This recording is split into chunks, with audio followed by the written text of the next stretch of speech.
SABC News.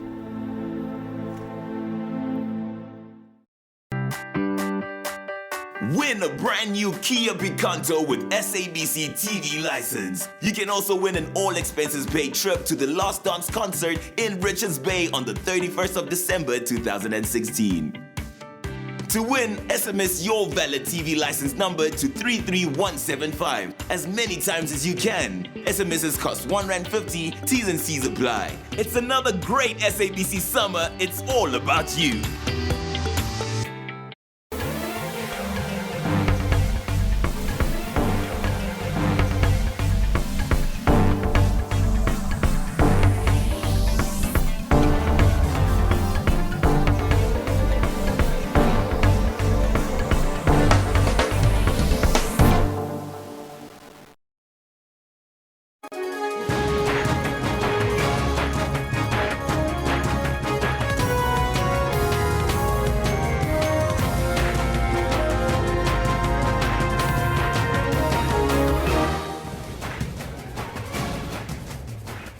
Well, it's 9 o'clock Central African time on this Tuesday, the 27th of December 2016.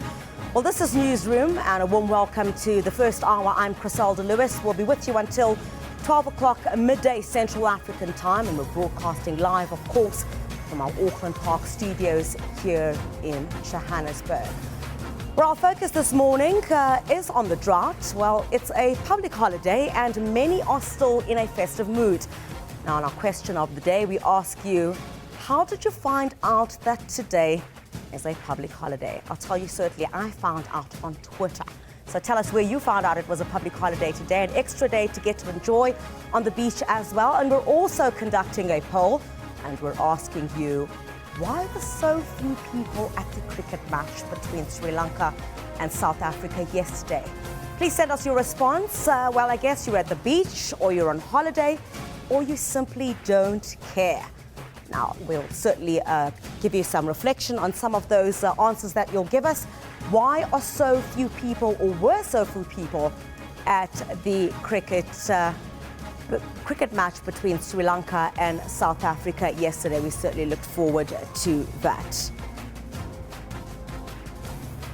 Well, we'll take a look at some of those results. Let's see some of your answers to that. 42% saying, I am on holiday. Well, lucky you. And then 11% saying, I'm waiting for the next test. And an alarming 47% says, I don't care. And I guess they don't care because they're certainly on holiday at this point. We totally understand. We're not really expecting anybody to be at some of those cricket matches. But first, let's take a look at your news headlines.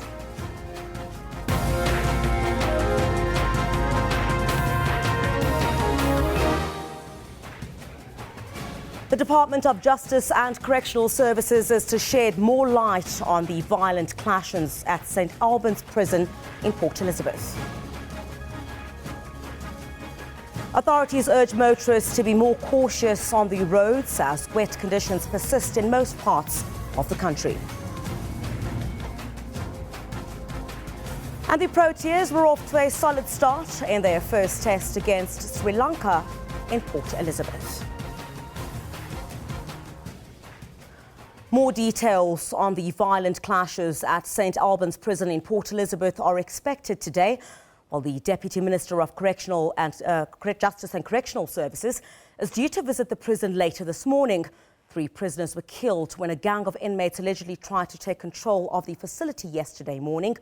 Over 20 people, including prison warders, were injured. Inmates dead, over 20 injured. 2 are critical. This after 5 inmates overpowered prison officials during breakfast at St. Albans prison. The other inmates then forced their way into the administration building and locked themselves in this administration section. Unfortunately, 1 person died at the scene and 2 others died at Livingston Hospital. 10 of those who were injured remain in a critical condition, 2 of them in a very critical condition. Meanwhile, last Friday, 2 prisoners were injured after a fire at a local prison north of Johannesburg. 36 others sustained serious to minor injuries. Police were concerned that some prisoners were trying to break free in order to spend their festive season with their loved ones. Lerato Tipa, SABC News, Port Elizabeth. Well, we'll cross to our reporter Lerato Tipa a bit earlier on in our bulletin, or later on rather. Motorists have been urged to be cautious as the wet weather is expected to persist over large parts of the country. With rainy conditions in most parts of the country, chances are good that you will encounter wet and slippery roads, making journeys even more hazardous. It is expected to be quite rainy for the next couple of days. In fact, towards KwaZulu-Natal and Mpumalanga province do look out for a good chance of rainfall, and some of it will make its way all the way towards Botswana. And that part of Africa is where we're expecting the biggest chance of rainfall. The state in the northwest could see a 60% downpour. And if you'll be on the roads, this is likely to be the conditions you'll drive under. With more rain, expect poor visibility. Motorists are advised to drive with caution. People should make sure that their headlamps are on. They should make sure that their tires are not worn out, their wipers are working, and a safe following distance. And remember to take your time on the road. High speed could send you down a slippery slope. Please make sure that you don't exceed the speed limit, be patient, and also take care of your vehicle. Your vehicle should be roadworthy. Meanwhile, the South African Weather Services has warned of possible flash floods in Gauteng. Emergency services are on a 24-hour watch for areas along the Ukskay River. From our side, we are on high alert. You will understand that mostly when we have flash floods in the city, the hardest hit will be our 189 informal settlements throughout the city of Johannesburg. Warned not to drive through flooded areas, as this could be very risky. Mangwaba Mchunu, SABC News, Johannesburg. Meanwhile, beaches across the Eastern and Western Cape have been bathed in sunshine over the past few days. Police have increased safety measures on Eastern Cape beaches as holidaymakers continue to converge ahead of the New Year celebrations. Thousands gathered on East London's beachfront and Second Beach in Port St. John's on Boxing Day. Bathers in a jovial mood, cooling themselves down from the warm Port St. John's weather. It's nice to be here. I'm here with my family. We all want to enjoy ourselves. That's why we came here. Lifeguards keeping a close watch, but drunk bathers remain a challenge. Don't go to the sea, attempt to swim if you are too drunk. Don't go for swim if there are no lifeguards at the beach. Port St. John's Second Beach is one of the Eastern Cape's best tourism destinations, but shark attacks that happen here during the festive season poses a huge challenge to bathers. However, no one has been attacked so far. Hawkers are also benefiting. I started selling here in 2009 and business has been good during the festive season, but this year it's bad. In East London, the beachfront was jam-packed, young and old taking a dip in the salty waters. Police are on high alert, making sure criminals don't take advantage. We have an additional strength of coastal protection guards that we have recently deployed, 36 of them. That includes 18 lifeguards that are deployed in the Eastern Beach area only, but also have a substantial number of law enforcement agencies deployed in other beaches as well. The number of tourists is expected to increase significantly as we head towards the new year. Simkita Mangunana, SABC News, Port St. John's. Well, Cape Townians and tourists made use of a sunny but windy Boxing Day to enjoy the city's beaches. The National Sea Rescue Institute issued a warning to beachgoers and fishermen that the new moon spring tide has started building in intensity and will continue until its peak on Thursday. The annual traditional celebration after Christmas, family time at the beach. Thousands made their way to enjoy the surf and sand. I decided to come to the beach just to be outside. It's a lovely day in Cape Town. It's very sunny. It rained over the weekend, so it's a perfect day for the beach. You are at home, in your family, holiday, so it's a time to enjoy yourself. Law enforcement officers were on guard to ensure public safety. Since the beginning of the festive season, officers have confiscated a record amount of alcohol. So far, 9,700 bottles of liquor confiscated. That's almost just on about 6,000 litres of alcohol. Very worrying for us. Almost triple the figures from 2 years ago. City officials say while public safety at the beach is still a priority, there have been 6 reports of drowning and 12 near-drowning incidents. A strong law enforcement presence was on hand to ensure that the day proceeded smoothly. Carmel Lochemerk-Roberts, SABC News, Cape Town. And it's been a bleak Christmas for the families of 3 mine workers who were trapped underground in the Lily Gold mine disaster in February. Now, the families had expected the bodies to have been retrieved by now, but the mine, which is situated near Barberton in Mpumalanga, stopped production in March and has applied for business rescue. It needs a 200 million rand bailout to drill a new shaft to retrieve the container office that vanished into a massive sinkhole. Hurt, pain, and confusion. That's how these 3 families describe their condition. They didn't go home for Christmas, but opted to stay in this house closer to the mine. I'm not all right. My heart aches because I find myself living here in the bushes in some cracked house because of the children trapped in that mine. Now I say it's enough. Miscellaneous has played with us together with the president because he too has not acted. The families say they are disappointed at how government has handled their plight. Our government don't care about us. They only care about us when they want our votes. Once we vote for them, they don't care. On February 5, a rock fell at the mine, causing it to collapse. Yvonne Mnisi, Priti Nkambule, and Solomon Nyirende vanished. They are believed to be trapped in a container underground. The mine has been unable to retrieve them because of lack of funds. The families say for the past 10 months, they wake up each day and come to this mine hoping to be reunited with their children. Sibongile Mkanimpolweni, SABC News, Lily Mine in Barberton. And 2016 will go down in history as the year where the ANC lost some key metros. And this is all because of the tightly contested local government elections. Now, there was a record high number of voters and politicians wanting your vote. And in the end, there were winners and losers. Our reporter Alban St. Pierre filed this report.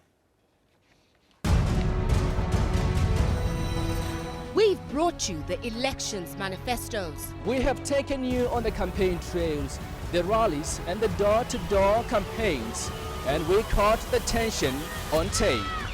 And even the drama when internal battles spilled into the public eye. Our cameras kept on rolling. And now, we bring you the race for seats. A record number of 63,654 candidates want your vote. And your votes have spoken.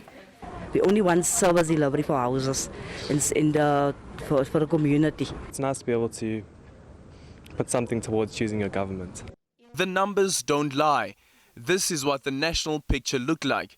The ANC may have lost 8% of the local votes, but it remained in the majority, while the DA managed to gain over a quarter of the votes. The EFF, from a zero base in local government elections, secured over 8%. But if there was ever time that opposition politics changed the political landscape, this was it. Coalition governance has always been part of our system, but never on this scale. This is where enemies became allies. It accelerated the project of the realignment of politics in South Africa. It's a very important project if we are going to achieve a functioning democracy in our nation. Local government, we must depoliticize it as well as make sure that decisions are taken through consensus and be non-partisan. And we predict that there will be lots of coalitions afterwards, and we said to our voters we will be willing to take part in those coalitions and carry our values into that coalition, because that's part of the positive of the system. Life has to change for our people, particularly in the underserviced townships. The EFF may have been absent from this display of unison, but the coalition had secured portions of the Red Berets' 2.4 million votes in some hung municipalities. And with the support from the EFF, it meant there would be a power shift. We've taken a stand and we're going to vote for the opposition. DA must know our voting for them in these metros does not mean we're in bed together. They are a better devil compared to the ANC. Council sitting after council sitting. Reality hit. There were to be winners and losers. More significant perhaps was the ANC losing control over some metros. First, it was the city named after ANC icon Nelson Mandela Bay. What we cannot have are communities, informal communities, that are decades old, still using the bucket system. Then came the capital city, the city of Tshwane. And later, Africa's economic hub, the city of Joburg. And 144 for Herman Mashaba.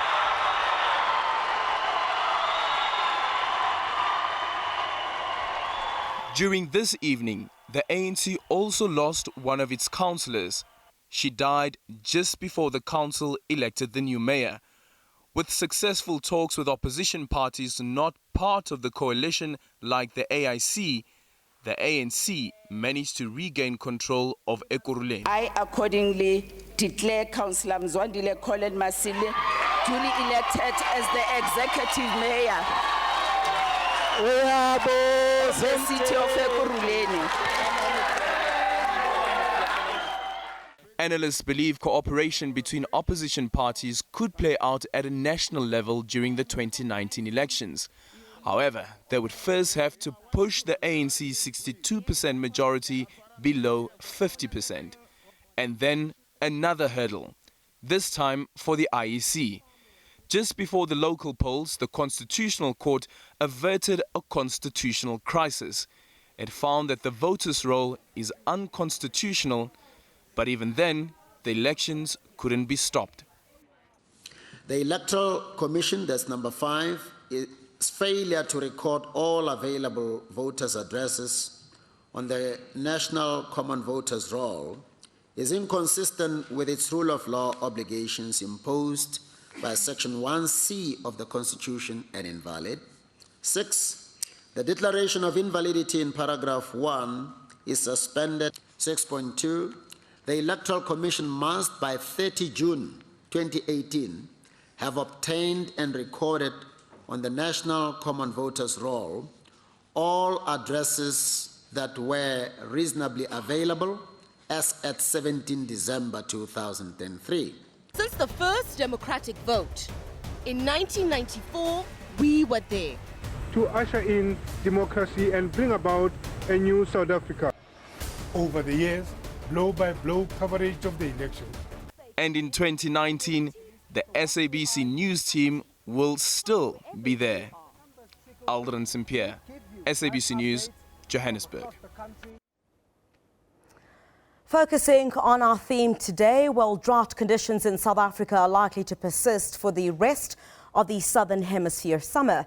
Now, the country has been scorched by a drought exacerbated by an El Niño weather pattern. Now, earlier during this year, we spoke to Sputnik Ratau, who's the spokesperson at the Department of Water and Sanitation. It seems like the rainfall we were hoping for is not going to come in the manner that we were hoping for.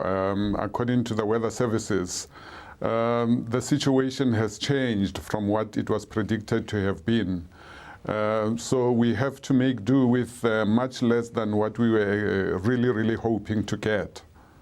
Yeah, that's the news that's got us all kind of on the back of our heels. But just if you can give us a quick overview on the back of this bad news, what is the current situation of our dams nationally? And if you can maybe give us specifics on what's happening with the Vaal Dam and the Gauteng region where of course the pressure is the most. Well, when we look at our dam levels over time, they have been going down by about 1 percentage point per week on week. But over the last 3 weeks, at least, we've been able to be stable at about 53% of capacity. But that is still very much below what we were at last year this time, because we were at about 72.7 to about 75% last year this time. So that is quite a big drop. And obviously, we have had a bit of rain. When you look at the Western Cape, which is our normal winter rainfall area, it didn't receive the kind of rainfall that would, shake us up positively. We've only had slight increases in 1 or 2 dams and so on and so forth. When we look at even in the northwest, where we've had some droplets, and even the coastal regions, we have had a bit of rain, but not too much.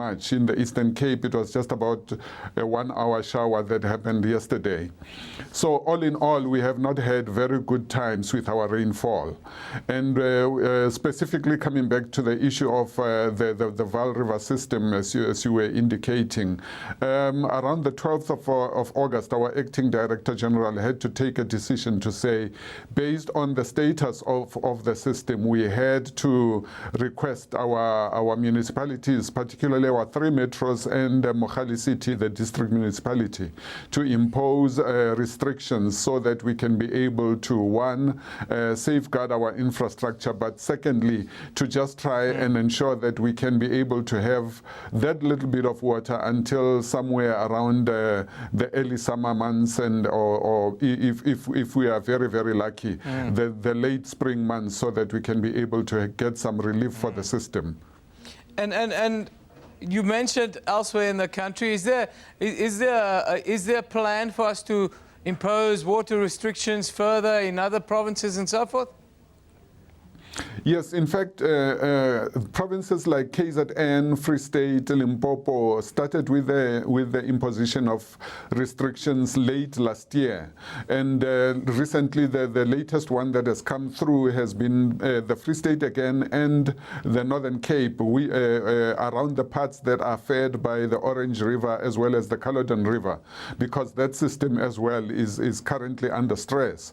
So there was a decision as well there to look at how we can be able to impose restrictions that will reduce consumption towards domestic, industrial and agricultural use. Now, Mr. Ratau, in the beginning of the month, we had World Water Week in Sweden. What were the outcomes from World Water Week, and what are they saying about South and Southern Africa? Well, the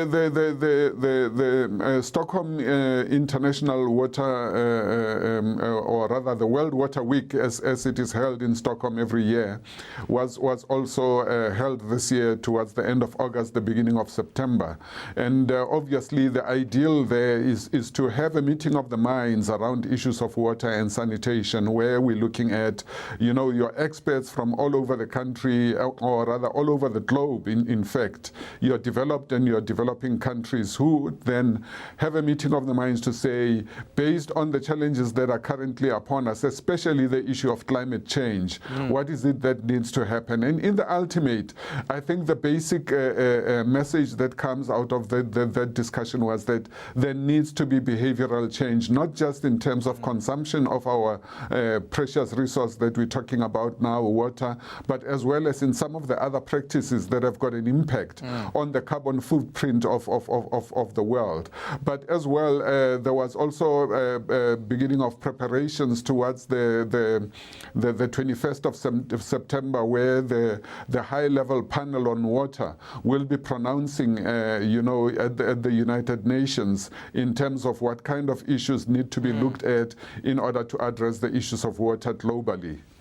Mr. Ratau, no, you talk about those behavioral changes, and of course you can maybe tell the public a little bit what we need to do more, but also we have a problem with leaks. How are we going to change things around that? The issue of leaks is one of our critical challenges, Alban, as you correctly mentioned. Basically, we need to look at those leaks exactly where they happen. If they happen in my house, if they happen, in the taps in the household, it is my responsibility as the house owner or tenant or whoever it may be that stays in that house to make sure that we make repairs as quickly as possible. Sometimes it's very small things, like you would have those rubbers that are maybe worn over time that just need to be replaced, and that's it. At other times, then it might need, obviously, your more informed people, your plumbers, to be able to come and assist you. But the idea is that let us not leave water, running for no apparent reason. If we have to do our washing, there is nothing wrong with rinsing our washing, but you can't have water then running for an hour through that washing when you're trying to rinse it. It is about using as minimal as possible of the resource to do the things that we have to do. Instead of using a hose pipe, let's use a bucket in order to wash our cars or to clean some of our surroundings. But one of the things that we may not be looking at very, very well is the issue of water reuse and water recycling. We know that grey water can assist us a lot in terms of reuse, so that we do not have to use potable water in order to do the things that we can use with grey water. But also, one of the things that is very, very critical, and it was mentioned in the interministerial task team briefing as well, is the issue of protection of our infrastructure, where we do not vandalize and actually steal the infrastructure, be it for our own selfish reasons, where we want to go and sell it off at a scrapyard or something, because we are actually creating a bigger problem. Quickly, Mr. Ratau, if we see somebody wasting water, what do we do?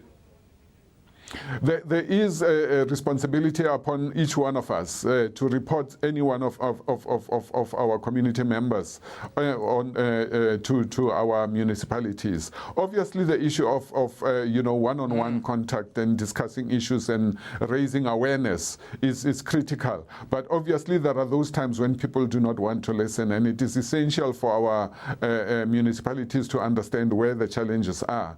But obviously, sometimes you find that people have challenges in terms of accessing our municipalities through their phone lines and so on. That is why we have said that, from the department's point of view, in order for us to be able to assist those municipalities and communities, we have extended the hours of operation of our hotline and our call center, so that people can be able to call through there, and it's a toll-free number that they can be able to call from 6 in the morning until 10 in the evening during the week, and 8 to 4 during the course of the weekend.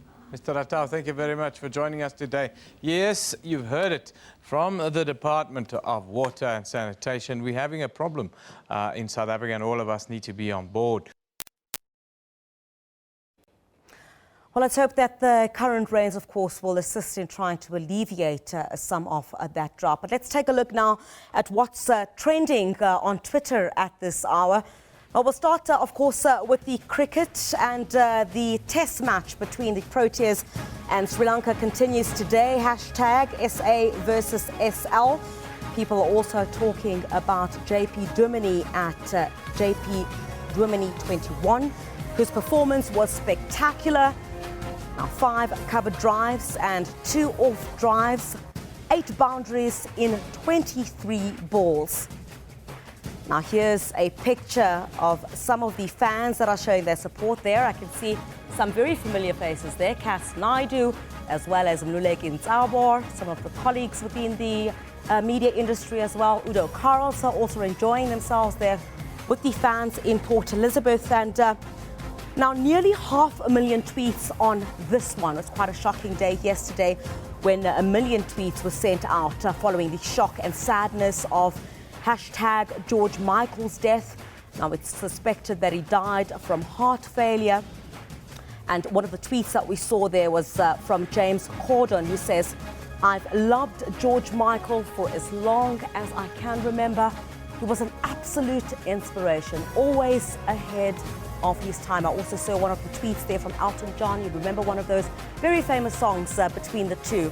And Elton John also really sending his condolences there. Quite one of those shocking people saying 2016 was one of the worst years. And 2017 should come quite quickly. And then this was one of the shocking ones as well. I think this also got tugs wagging. Then pop singer Britney Spears at Britney Spears is not dead. Sony Music tweeted Britney Spears is dead after their account was hacked yesterday. And I'm sure quite a lot of those pop stars, those who quite enjoyed, but Britney Spears might have been shocked by that. And one of the big stories this week as well, which we continue to track here, is of course, coming out of Russia. The black box has been found from the military plane that crashed, killing all 92 passengers on board.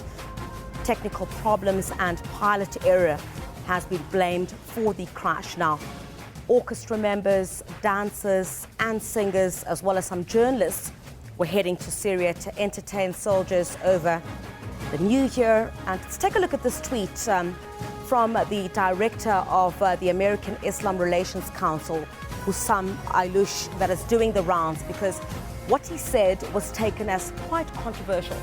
He tweeted, "I'm sad about the crashed Russian military jet. The Tu-154 could have carried up to 180 military personnel instead of 91. Quite controversial there.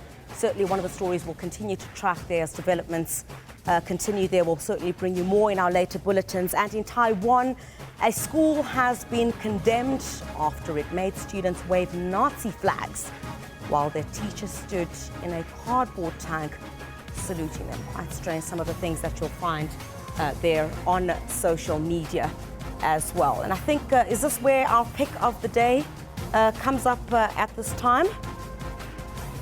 Let's take a look at, some of the comments that we have as well from some of those on the Twitter sphere as well. That's, of course, one of the trending stories at this hour. We'll certainly cross to our reporter, Lerato Tipa, who will be at St. Albans prison following an attack there by the prisoners against the prison warders. Justice for All there at Unatikwaza saying something is wrong with the St. Albans prison in Port Elizabeth. Well, it doesn't look like Correctional Services Department is willing to do anything about it. I think that's certainly referring to the fact that what we're seeing at St. Albans at the moment also happened much earlier on. 2 prisoners were also killed some years back. Also on the same issue, Mohammed Matola Mwamwa says, many injured in St. Albans prison scuffles. Hashtag inmates and prison warders. And Paul Otten there saying, tonight there's going to be a jailbreak somewhere near your town. Tonight there's going to be trouble.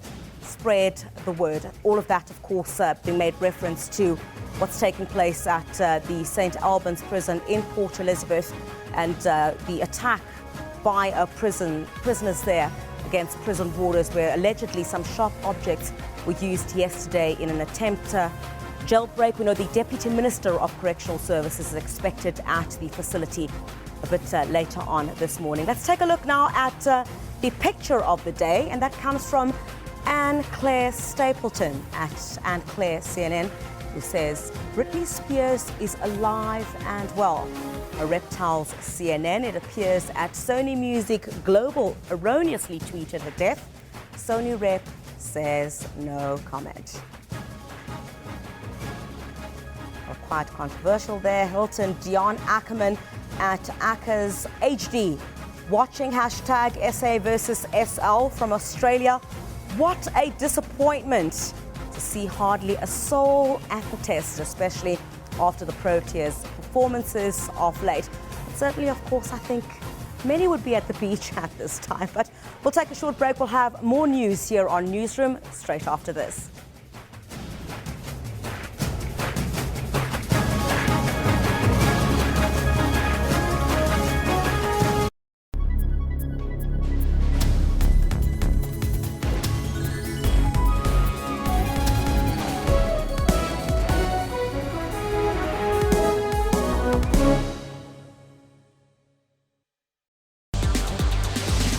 animation, virtual reality and games. We have all of that and other technology and social media news.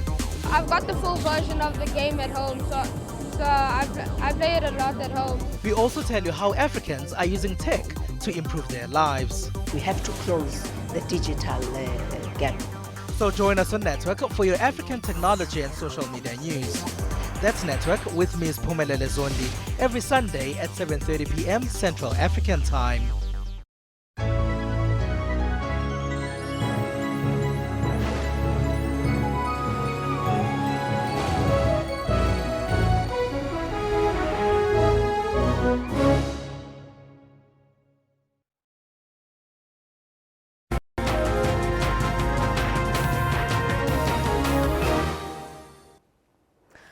Well, welcome back. You're still watching Newsroom. I trust that those are in South Africa are still enjoying their holidays.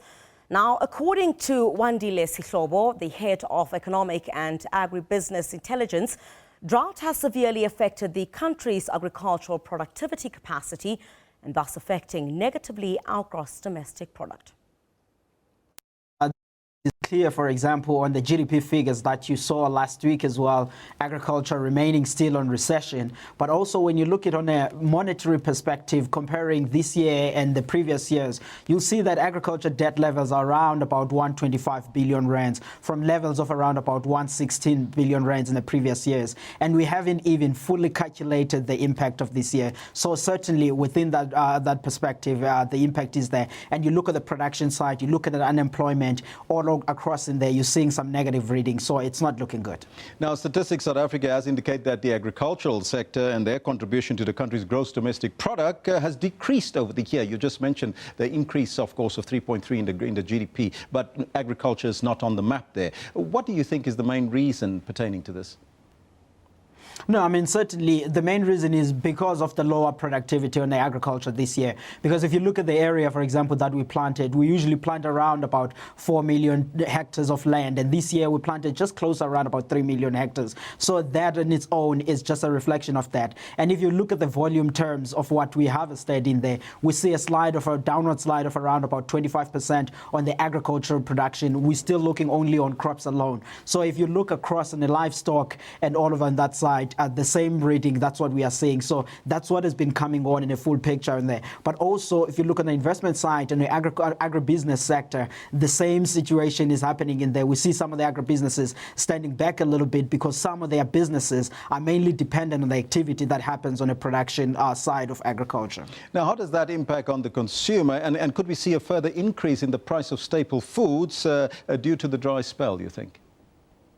No, I mean, I think now at the moment, for example, you look at the food inflation is basically around about 11.8% on a year-on-year basis. And on our side at Agbiz, we think that in the next quarter or so, we'll see food inflation hiking up and going to around about 12%. So that's basically means that there's still a little bit increase on the food pricing stuff. But I think we are nearing the peak now. And as we go on in the next year, the main determinant will be what happens on the rainfall side. Because as we understand, if you look at previous few months or so, there were some growing optimism that there might be some La Nina effect in there, but those estimates have been revised downwards from around about 75%. If you look at the estimates now of La Nina, around about 50%, which basically means that we might get above normal rainfalls, or we might go to the drier season, which is what the guys at the Water Affairs have just highlighted recently, earlier in your show. So we're pretty much in that mix now. But from what we're having on the higher food prices, we think that is for certain is going to be with us up until mid-2017. Now, reports suggest that there are farmers that is going out of business. They're selling their farms, they're selling their stock.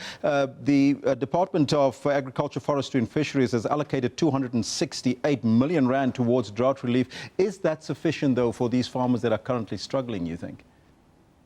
No, I mean, that is certainly not sufficient, because if you were to look at the figures alone, in a survey that we did at Agbiz with some of our members in the banking sector, they indicate to us that, you know, a number of farmers will not be able to pay back their money, but some might be able to reschedule their debt, which is why I was highlighting earlier that we might see debt level increasing way above the 125 billion rands that we are already sitting with. But there's going to be about R1 billion that might not be paying back. So looking on and what the government is giving, and well as that billion, it just comes short. And also bearing in mind that the R1 billion that the banking sector is talking about is is not considering what's going on within the smallholder side of the farming sector. So I think that on the financial side, everybody is pretty much squeezed on agriculture at the moment. Now, you did indicate earlier on the dire weather outlook for rain, but how important is it for agricultural training to include planning for drought in future, as well as using indigenous methods of responding to the drought, you think? I mean, Elvis, there's a lot of measures that the farming community is doing, for example. There are things like fallow land that we're actually doing. They're going more to conservation agriculture. But, I mean, if you get drought for 3 years in a row, even now the water levels that you are having within the soil, they get depleted and it gets pretty much dry. But at the same time, I think that going forward in future, one would need to invest more on developing seed varieties that would be better drought tolerant. I think that's where, you know, many countries across the region should be focusing on that. And I remember last year or so, the guys like Monsanto, they were starting to really invest on that in what they call the WEMA, the water-resistant maize, drought-tolerant. So that's what they were investing on. And I think that's what we should be investing on a lot, because what we should be bearing in mind is that, for example, in our wheat, 47% of wheat production in South Africa comes from irrigation. 20% of maize production is also coming on from irrigation. So in years like this, that takes a knock. And as well as our exposure on a rain-fed maize. For example, 80% of our maize production depends on rainfall. If you don't get rainfall, then that takes on a knock. That said, there's still a little bit of optimism. Last night, the United States Department of Agriculture came out saying that, you know, South Africa's maize production could actually recover, and next year we could produce around about 13 million tons. Here at the University of Pretoria, BFEP is pointing out that we could recover and go to 12.3 million tons. So, but all of those is depending on what happens on a climatic condition. And I think for now, it's still a bit early to call off and say we are going on for a pretty much more drier situation. We'll have to see what happens in October as we go forward, because farmers have to start planting on the 1st of October in the eastern side of South Africa. So what you're suggesting is that we also look at very innovative ideas and sort of innovate our farming sector for that matter. Yeah, certainly invest more on a seed developments, and also try to bring on some of the measures that will be assisting on a farm. But I think on a farmer perspective, I am seeing some of the traction that is happening in there. I think more investments on seed development will pretty much help us in the future, because I mean these drought spells will be coming on. Because I mean if you look on through history, after every 5 years or 6 years or so, you do get these dry years. So I think that we should be well prepared when the next one comes on. Wandile, thank you so much for your time and joining us here in our Pretoria studios. That was Wandile Shushlobo, who is the head of economic and agribusiness intelligence from the Agricultural Business Chamber from our Pretoria studio. Well, now the cricket test match between Proteas and Sri Lanka continues today. Well, let's take a look at some of the comments on some of that. On the second day, this Protea fire at Bilal Hanwe 92 says another century needed from Quinton today. Need to pile on some runs. Poor batting last night. Hashtag Protea fire. Come on, it's just the first day. And this one from Gavin Jones, tweeting at official CSA. Hashtag Proteas will be disappointed, but let's talk when both sides have batted. Our attack is far superior too. Well, let's hope if that attack is going to be far superior, the numbers certainly at the cricket stadium will increase today. Quite poor performance, or rather quite a poor attendance yesterday, as many people are at the beach enjoying their holidays. And this one from Seseleti at Popodolski, who says, who should AB de Villiers replace when he returns to the test matches? Hashtag Proteas. And this one also, you can also use that hashtag, I guess, on Twitter. Hashtag SAVSL or hashtag Proteas. And this one from Debelo G. Moshwane saying, hopefully the boys will play better, a better second innings. It hasn't been a good first innings so far. I guess these are just some of the people who are following the cricket at this point. And the last comment here from Kalen Geeky at Kalen Geeky. Hashtag Proteas playing some ordinary shots against a pretty average attack on a featherbed. Just some of the people were commenting on social media there about the cricket. That's certainly something to watch. We'll certainly bring you updated throughout the rest of the bulletin on what's happening at the cricket at all, if you're interested. Now, let's take a look at what's happening around the globe. Some of the newspapers there. We'll start in Australia. The Daily Telegraph reports that the music world is mourning the loss of another icon after George Michael, one of the defining voices of the 1980s and 1990s, was found dead at his home in England on Christmas Day. Of course, yesterday, that really sending shockwaves throughout the world. George Michael, certainly much loved. Moving to Israel, the Jerusalem Post says Prime Minister Benjamin Netanyahu moved from an offensive to defensive posture yesterday regarding the UN Security Council vote, rebuffing criticism that his angry response was too aggressive and saying that Israel will not turn on the other cheek. The South China Morning Post there saying that reports that despite the buzz worldwide in the 1985 about Wham, now being the first Western band to perform in China as the country began to open up after the Cultural Revolution, the hour-long concert was not an especially good one. Those are some of the front pages there from the newspapers around the world. Let's take a short break here on Newsroom. We'll certainly have more news for you after this break. We'll also cross to Port Elizabeth for all the latest at the St. Alban's prison as well, and a lot more in sports.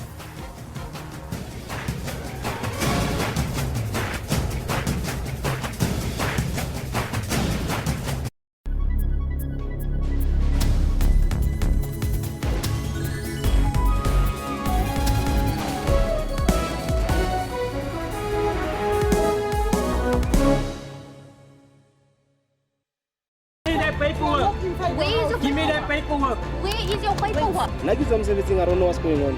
Suddenly I'm locked up. This is not fair, Senator Basezan. Not fair. Uku putse rent ka 200. Hape se kupula ka 200. Uri ngwana, o i-1.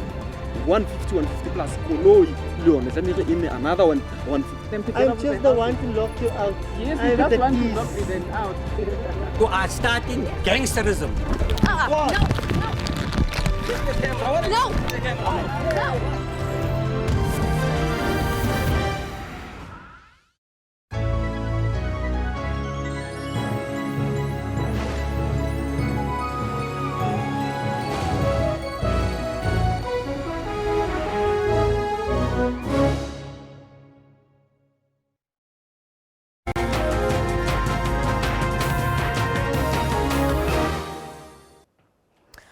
Welcome back. You're still watching Newsroom. Let's take a look at some of the poll results that we have now, where we asked why are so few people at the cricket. And of course, that's the second day of the cricket taking place. And 44% are saying I am on holiday, and 12% saying there I'm waiting for the next test, and 44% saying I don't care. Quite a large number of people saying I don't care at this point. I guess everybody just wants to rest. Nobody's too concerned about the cricket or anything else that's taking place.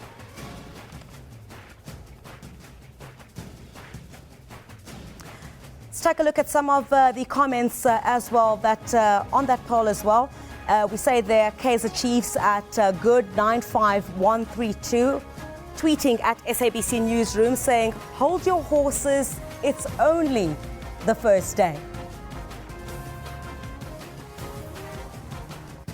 And Ursa Negro also saying, because I didn't lose a bet and therefore did not need to be in Port Elizabeth.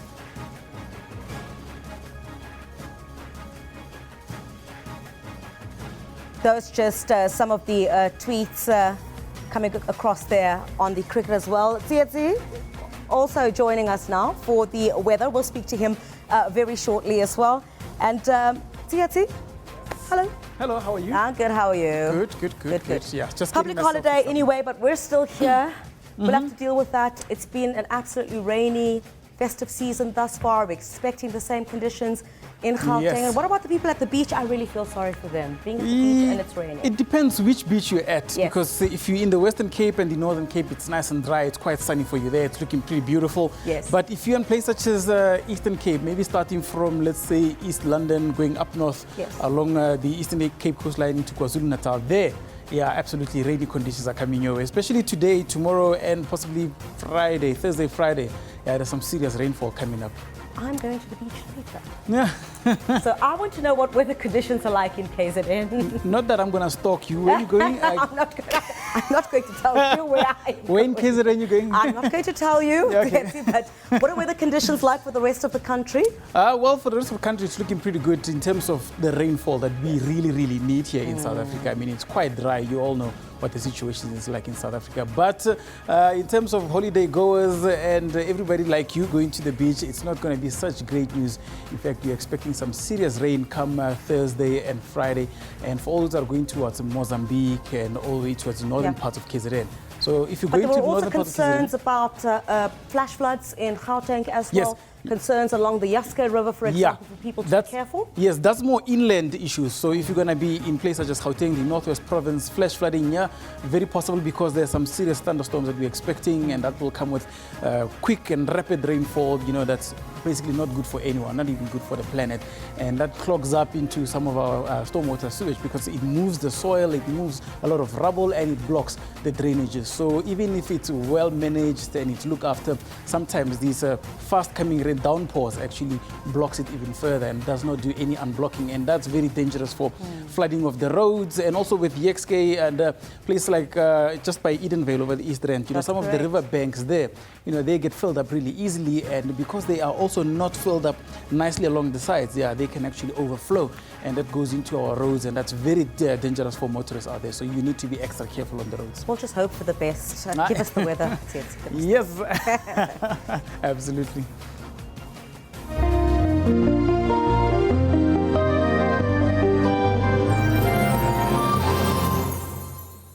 Hello there, welcome from the weather desk. Now let's take a look at this rainfall for you. In terms of what is coming up in South Africa for the rain, it's moving all the way towards the western side, yeah, which is not so likely of late, but it looks like it's coming off well, and the rainy conditions will be moving in towards the northwest province, the Northern Cape, as well as over much of Namibia, Angola, going all the way up north in towards the DRC. And then by Wednesday, Thursday, it's going to move all the way to its normal side along the eastern side. These eastern regions of Africa, that's where we're expecting a lot more rainfall. And it's affected by this warm Mozambique current here. That's what's leading to a lot of rainfall along those parts as compared to what you're seeing over the west. But for now, the western side, please do enjoy the rainfall. Let's hope it carries on, especially over the Northern Cape province and all the way towards the southern part of Namibia. It's going to be quite a hot day. In fact, because of those hot temperatures, you will see possibilities of veld fires here over the Western Cape province. So please be extra careful along those parts. If you do notice any fires,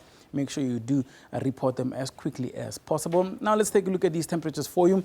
32 towards Bloemfontein, and they are quite a hot day at 33. Mbombela 28. So most of the temperatures are picking up to the upper 20s. Polokwane at 26 degrees, and East London, Port Elizabeth, going towards Jeffreys Bay. Everybody along that part of the country do expect temperatures to be into the upper 20s, but there are good chance of rainfall along those coastal cities there. So if you're planning some nice time along the beach, yeah, like Griselda, it's going to be quite rainy, so take maybe a raincoat with you or an umbrella. Harare, though, is at 28 degrees, a small chance of rainfall for today. Tomorrow it gets a lot better, so there's up to 60% chance of rainfall for Harare tomorrow. Beitbridge at 30, 33 for Mazanga in Madagascar, and Windhoek also a bit hot for the day. Some partly cloudy skies and rainy weather only towards the southern part of Central Africa, so just below Kampala, going all the way towards the southern regions into Luanda and Kinshasa. Do you expect rain? But the further north you move, it gets sunnier there. Temperatures also increasing quite a bit. Juba very hot at 37 degrees. A bit of a warm day for Addis Ababa at 22. You might have noticed that Addis Ababa's temperatures don't really change much. They stay between 19 and 23 degrees for a very long time.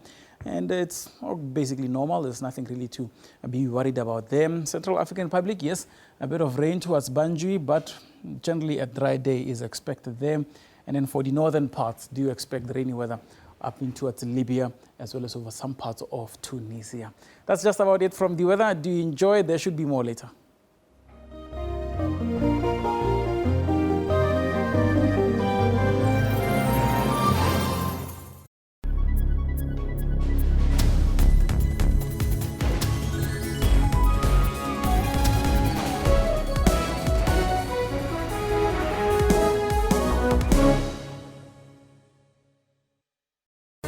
Water-wise, water is an essential need. The scarcity of it could lead to loss of many lives, including livestock, plants, and much more. It requires us to use it sparingly and responsibly in times of need, failing which our taps and sanitation will not function. For more on water and weather issues, stay tuned to News Today, every Friday at 4:45 Central African Time. SABC News, making you water-wise. It was bound to be an interesting debate with Donald and Hillary, him not even having bothered to prepare. So he was flying on instinct. And it didn't come across quite well. I'm starting a hashtag, medical fees must fall. There are many students who are protesting who are not necessarily violent. The students are saying the issue is how to implement, whereas the Commission's mandate is to look at feasibility. Yeah. Among these countries, only South Africa allows same-sex marriages. Very concerning indeed, Prof. Your sexual orientation does not demean your own humanity, doesn't make you less of a human being. That really is the essence.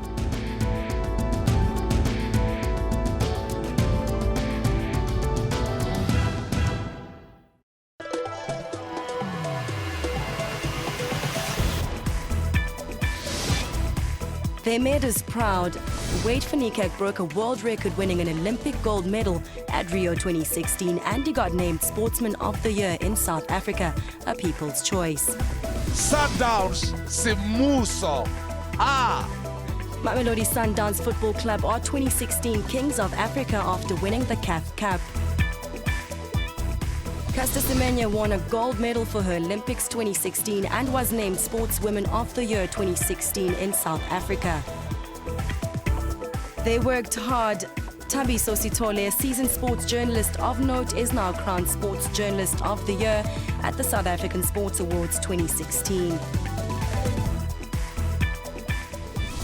The Vodacom Journalist of the Year went to Hasina Gori for her hard work in television news and Candice Nolan for her outstanding work in radio news. Dr. Dumi won big at the SABC Gospel Awards, taking 6 awards and was crowned the Best Artist. Nathi Mankayi, Afro Soul Sensation, was crowned King of the 22nd South African Music Awards.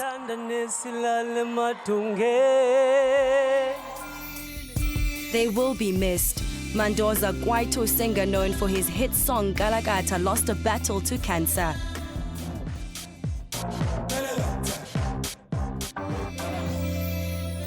Gugu Zulu, who made motor racing sport popular amongst blacks, passed on while on a goodwill course in Kilimanjaro. Greg Melville Smith, actor, director, writer and voice-over artist, also moved on to the other side. I hereby revoke all wills. Nyembezi Kunene, actor, comedian who left South Africans in stitches in all roles he played, is also no more. Sfiso Ncwane, a popular award-winning artist well known for his rendition, Kulungile Baba, yielded to kidney failure.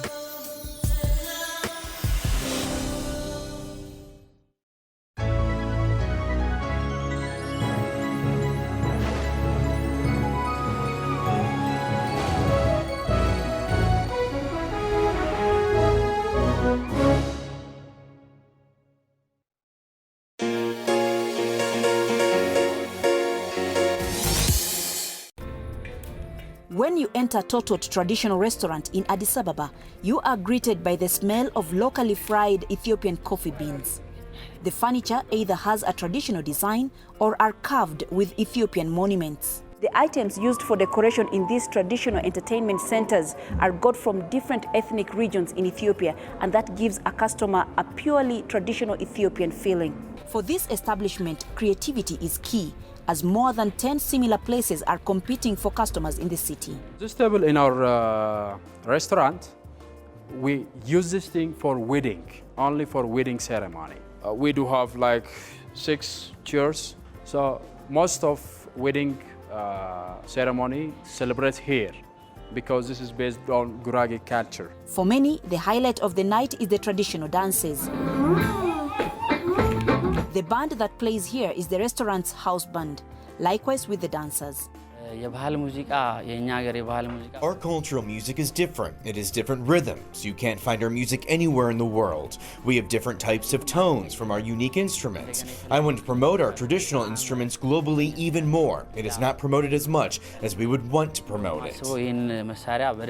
Often, the customers are turned into participants in the dance or drama on stage.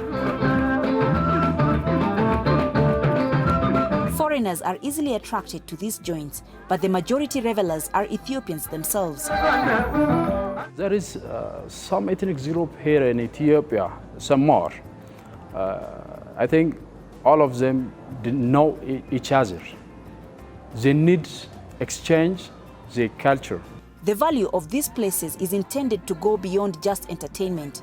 They are now being seen as living modern museums of Ethiopian culture. Coletta Wanjohi in Addis Ababa, Ethiopia.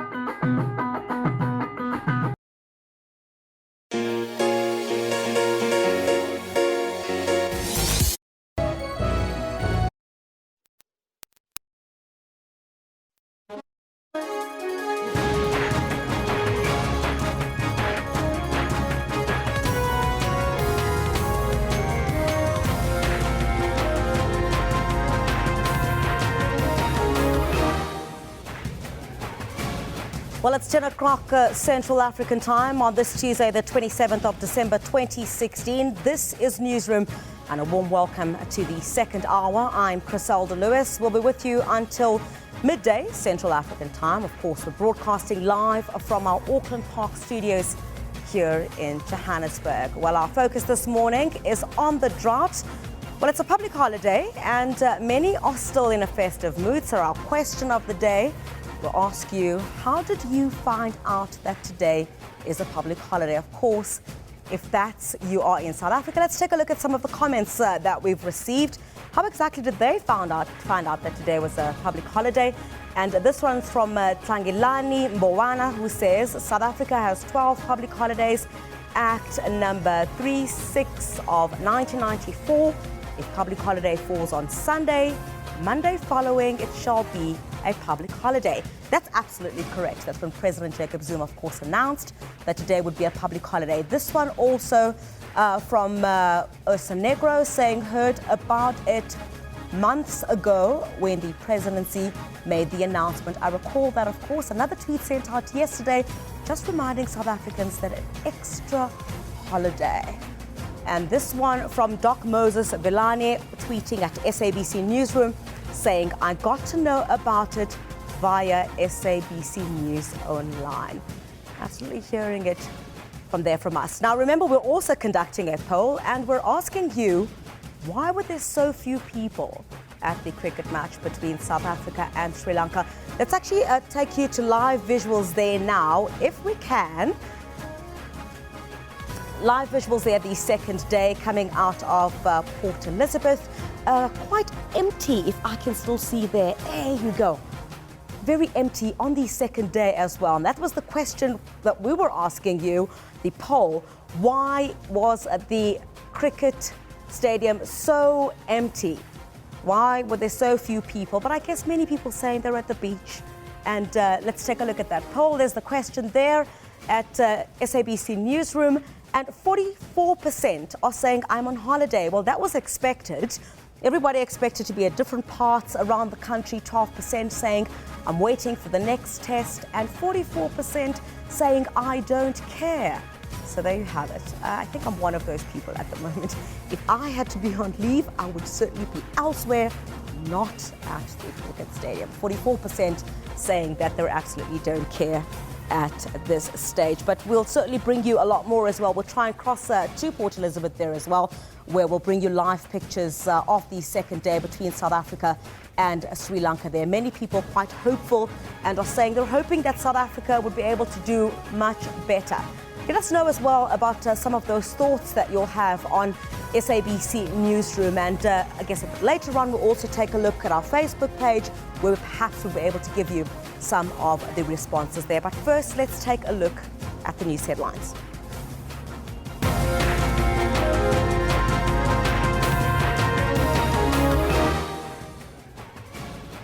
The Department of Justice and Correctional Services is to shed more light on the violent clashes at St. Alban's prison in Port Elizabeth. Authorities urge motorists to be more cautious on the road as wet conditions persist in most parts of the country. And the Proteas off to a solid start in their first test against Sri Lanka in Port Elizabeth. The second day has just gotten underway. More details on the violent clashes at St. Alban's prison in Port Elizabeth are expected today. The Deputy Minister of Justice and Correctional Services is due to visit the prison later this morning. 3 prisoners were killed when a gang of inmates allegedly tried to take control of the facility yesterday morning. Over 20 people, including prison warders, were injured. Inmates dead, over 20 injured, 2 are critical. This after 5 inmates overpowered prison officials during breakfast at St. Alban's prison. The other inmates then forced their way into the administration building and locked themselves in this administration section. Unfortunately, 1 person died at the scene and 2 others died at Livingston Hospital. 10 of those who were injured remain in a critical condition. 2 of them in a very critical condition. Meanwhile, last Friday, 2 prisoners were injured after a fire at local prison north of Johannesburg. 36 others sustained serious to minor injuries. Police were concerned that some prisoners were trying to break free in order to spend their festive season with their loved ones. Lerato Tipa, SABC News, Port Elizabeth. So for the latest now, we're joined by our SABC News reporter Lerato Tipa from the St. Alban's prison in Port Elizabeth. A very good morning to you, Lerato. Is there any additional information at this time about what really happened at the St. Alban's prison, including an update on those that were injured?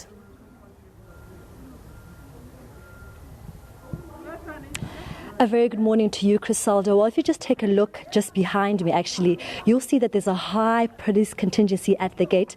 When we arrived here, there were actually no police patrolling the area, but at the gate, like they were declared yesterday, no one is allowed to come and visit their loved ones at the specific prison. So people are being turned away at the gate, and you can see that there's a high police guard at the gate as well.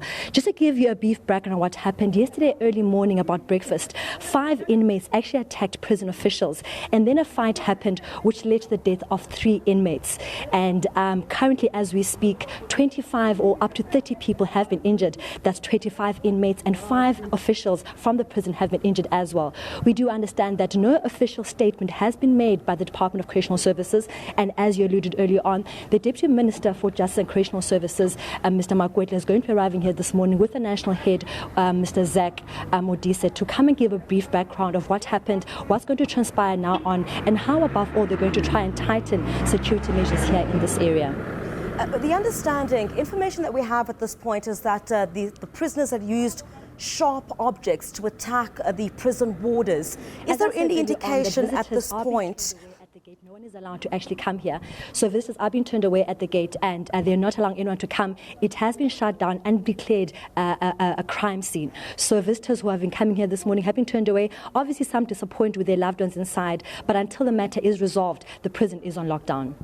Any indication at this stage, Lerato, about... This is not the first to happen at this place. In 2013, over 3 prison warders were actually murdered at St. Albans. So it seems like this is a recurring issue here at St. Albans prison, and perhaps the minister coming down here this morning, he's going to try and rectify and find exactly where the problem areas are in order to try and solve this issue.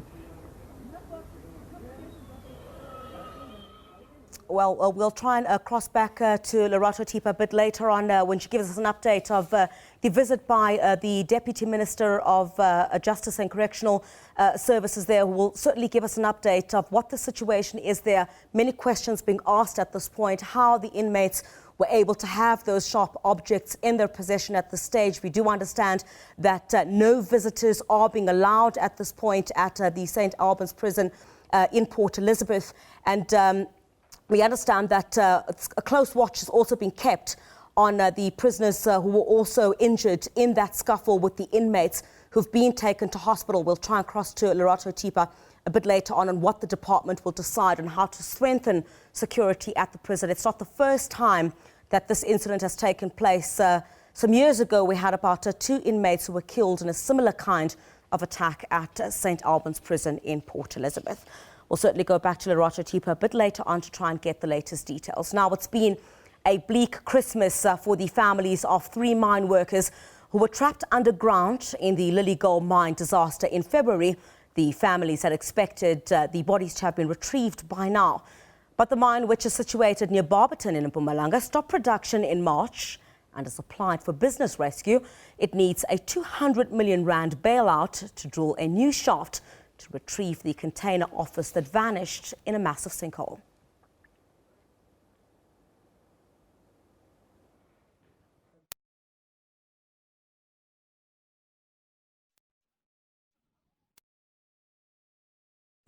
Hurt, pain, and confusion. That's how these 3 families describe their condition. They didn't go home for Christmas, but opted to stay in this house closer to the mine. I'm not all right. My heart aches because I find myself living here in the bushes in some cracked house because of the children trapped in that mine. Now I say it's enough. Miscellaneous has played with us together with the president because he too has not acted. The families say they are disappointed at how government has handled their plight. Our government don't care about us. They only care about us when they want our votes. Once we vote for them, they don't care.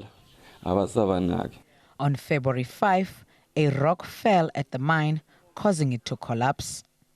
Yvonne Mnisi, Priti Nkambule, and Solomon Nyirende vanished. They are believed to be trapped in a container underground. The mine has been unable to retrieve them because of lack of funds. The families say for the past 10 months, they wake up each day and come to this mine hoping to be reunited with their children.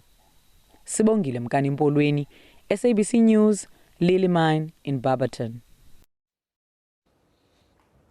Former Aurora mine workers at Orkney in the northwest hope that the new year brings with it better prospects. Scores have still not been paid their outstanding salaries despite several court victories in their favour. 7 years on and still in financial limbo. 50-year-old Louis Koza, a migrant worker from Mozambique, amongst scores still awaiting payouts. It's had disastrous effects on his wife and 5 children. Koza has not been home in 7 years. We can't go home because we don't have money to go home. We're just sitting here. There's nothing to do and to eat. We're so hungry. We survive if there's someone visiting and giving us money to buy something small. So devastating that some mine workers died allegedly due to stress and depression.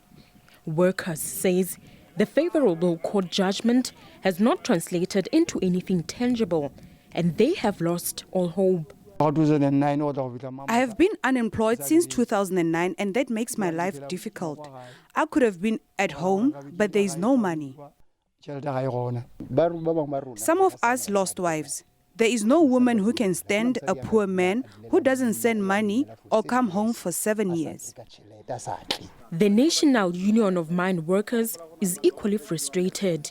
They want the process to be expedited so that workers can be paid. It has taken time, even after Kulubuzwe has declared that he will pay. Judiciary is failing us. Let me put it very clear. Because they were supposed to be moving very quickly, because it has been long. So, but we have instructed our lawyers to talk to the judiciary so that they can speed up the process of attaching the property of those directors so that the workers can be paid. The court ruled that the company directors Kulubuzwe Zuma, Zondwa Mandela and 3 others are liable for stripping the mine of its assets. They allegedly failed to pay salaries of 5,000 mine workers. Muitsi Masibi, SABC News, Orkney. Sexual assaults on groups of minor boys appear to be on the increase. Children's rights groups say they're very concerned and they're urging parents to be vigilant regarding their children's safety, not just during the holidays but all year round. Now, in the following case, the perpetrator was not a stranger to the group of victims. Please be warned, the victims give graphic descriptions of their ordeal. An encounter these boys would rather not remember. Some too young to understand their ordeal. This teenager was part of a group of 8, allegedly sexually assaulted. The youngest, just 6 years old. He opened my zip and then he played with my private parts. After finishing with me, we looked through the window. We heard the man saying, "Take off your clothes," and played with the private parts of those boys. This 13-year-old was both witness and victim. I felt scared when he put his private part inside one of the boys. Some cried. He then called me and put his private parts on me. He said if we tell our parents, he's going to kill us. The incident happened in January last year, but none of the boys broke their silence. Earlier this year, the perpetrator reportedly approached the boys' parents, claiming they had stolen a bicycle. He allegedly then returned to the place where they were violated and assaulted them. Some managed to run away to alert adults. We have seen that there's been a rise in the amount of boys being raped, especially in groups. They are mostly lured by these boys, and these boys then start developing a relationship with the boys, and then they lure them and then they rape them within a group. The boys' scars run deep. They don't focus at school and are underperforming academically. We are contacted regularly by the school about their behavior of touching other children. The man has been arrested and remains in police custody. The boys' parents claim police discouraged them from attending court proceedings. We knew that the case was going to be postponed because we knew that the investigation was not yet completed. But now that it has been completed, they have been informed. And a few tips for parents and guardians this festive season. Don't leave your children unsupervised. Know their friends and know where they are at all times. Gillian Pillay, SABC News, Witbank. Well, beaches across the Eastern and Western Cape have been bathed in sunshine over the past few days. Police have increased safety measures on Eastern Cape beaches as holidaymakers continue to converge ahead of the New Year celebrations. Thousands gathered on East London's beachfront and Second Beach in Port St. John's on Boxing Day.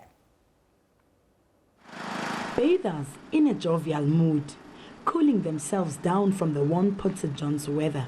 It's nice to be here. I'm here with my family. We all want to enjoy ourselves. That's why we came here. Lifeguards keeping a close watch, but drunk bathers remain a challenge. Don't go to the sea, attempt to swim if you are too drunk.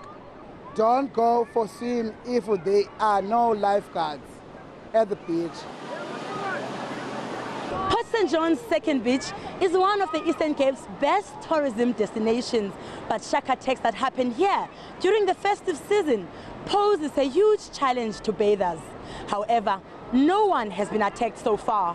Hawkers are also benefiting. I started selling here in 2009 and business has been good during the festive season, but this year it's bad. In East London, the beachfront was jam-packed, young and old taking a dip in the salty waters. Police are on high alert, making sure criminals don't take advantage. We have an additional strength of coastal protection guards that we have recently deployed, 36 of them. That includes 18 lifeguards that are deployed in the Eastern Beach area only, but also have a substantial number of law enforcement agencies deployed in other beaches as well. The number of tourists is expected to increase significantly as we head towards the new year. Simkita Manglana, SABC News, Port St. John's. Still at the beaches, Cape Townians and tourists made use of a sunny but windy Boxing Day to enjoy the city's beaches. The National Sea Rescue Institute issued a warning to beachgoers and fishermen that the new moon spring tide has started building in intensity and will continue until its peak on Thursday. The annual traditional celebration after Christmas, family time at the beach. Thousands made their way to enjoy the surf and sand. I decided to come to the beach just to be outside.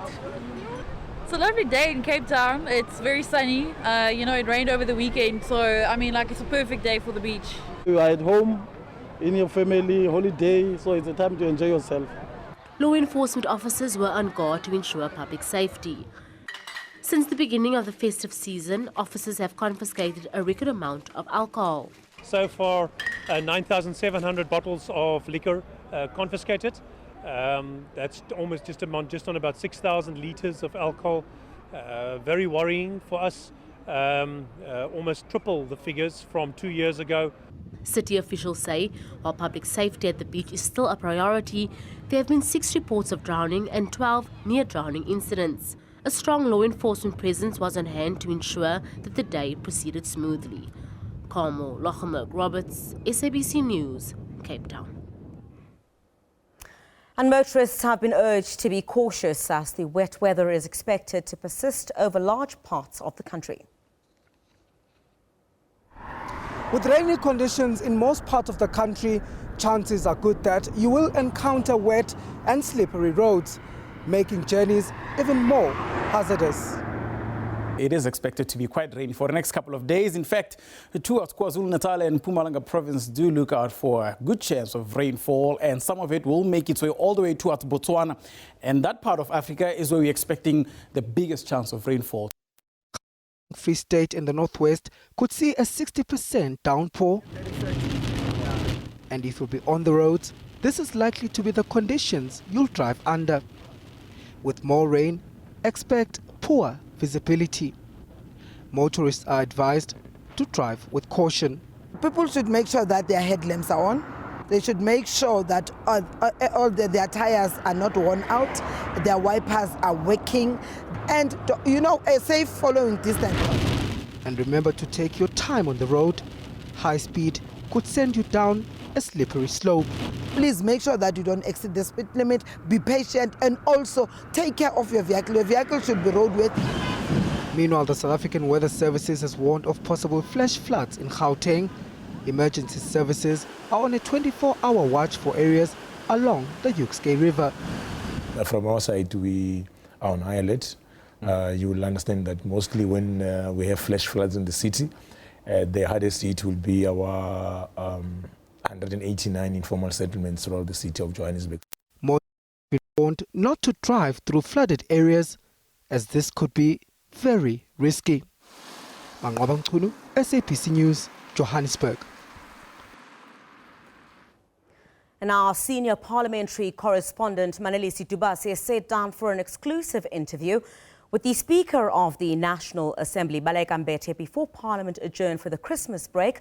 Mbete speaks candidly about some of the issues, including Parliament's handling of the Nkandla report, relationships between parties and their MPs, as well as the inquiry into the fitness of the SABC's board to hold office, which resumes early next year. Parliament represents the third of the 3 arms of the state. In fact, in a broader sense, we become that more when we're not just the institution here in Cape Town, but we are a collective which we refer to as the legislative sector.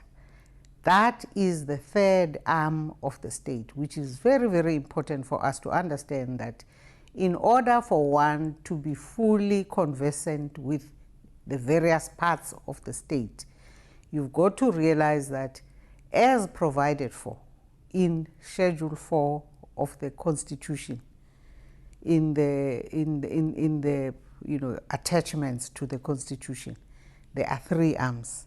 They are separate, they are equal. And the important role of Parliament is that it would interact with the other arms in a manner that really heightens and deepens how we see our democracy, our democratic dispensation grow. Now here, the specific role we have is to look at the legislative side of what the democracy is about. We have to make sure that the views of people, of society, of South Africans about how best their issues can be addressed are actually processed here in Parliament, and they are put into the necessary laws, and therefore those are the laws that would then be applied in ensuring that we address various challenges in society in different sectors. So Parliament is a very, very important institution in society. So without it, you miss a whole lot of what a democracy means to any society, any people. So very shortly, it means you are a voice and the eyes and the ears of the people.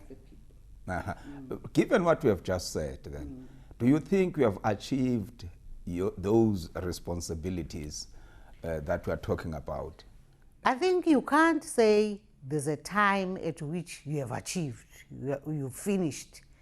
For instance, right now, there's a panel that is going around the country that was formed by the Speakers Forum precisely to go out there and bring back to us a sense of to what extent, since we as a democratic parliament came into existence in 1994, and the legislation that we churned out, of course, some was, legislation, pieces of legislation were repealed precisely because they were not in keeping with the new constitutional dispensation. So we have asked this panel to go out there and independently engage with people, and hopefully sometime next year will come back to us and give us a full sense of to what extent we have impacted in the way we had thought that we would like to as parliamentarians in the past 5 terms. Sure, we get that, Madam Speaker, but obviously you have the goals that you want to achieve at a particular time. I mean, you are finishing the whole season right now. What is it that you can tell a person on the street there who can ask you, what is it what you have done for us? I would tell them that this year, as we do every year, we pass laws. But the issue of what laws we pass, how many laws we pass, what are they about, depends on the other arm, and that is the executive arm. In other words, they generate the legislative program, and then it is scheduled through the programming, and we program them, and we sit and we parcel them out to the relevant portfolio committees.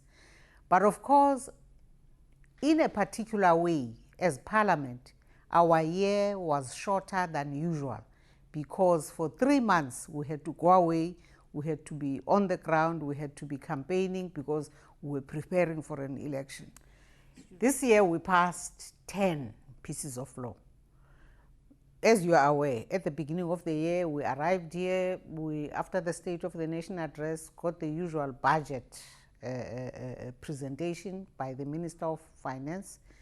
We dealt with the budget votes, and as soon as we finished that, and that was towards the end of May, we rushed out of here and only came back late August. So our year, was interfered with, by a large chunk, 3 to 4 months, precisely because it was an election year. So we came back, we dealt with some of the issues of society. For instance, there's the fees must fall issue, so the relevant committees of Parliament have had to also make room in their program to deal with those issues, process what it is that can be done, apply their minds, get to understand what the issues are about, and interact with the executive on those matters. Currently, we continue to deal with the issues relating to the SABC. We will come to that, but overall, over and above drafting the laws and all that, you have a duty of an oversight over the executives. Are you doing that? We are doing that because how we do oversight is not in only one way. Oversight is done in the committees. Each of the committees is exercising oversight to its relevant department. And that's where a large part of oversight is done, because it is also those same committees that don't just sit here in meetings and look at reports from departments, but they actually go out to all over the country looking at specific matters and the extent to which those issues have been addressed or are being addressed. They also look at Auditor General's reports.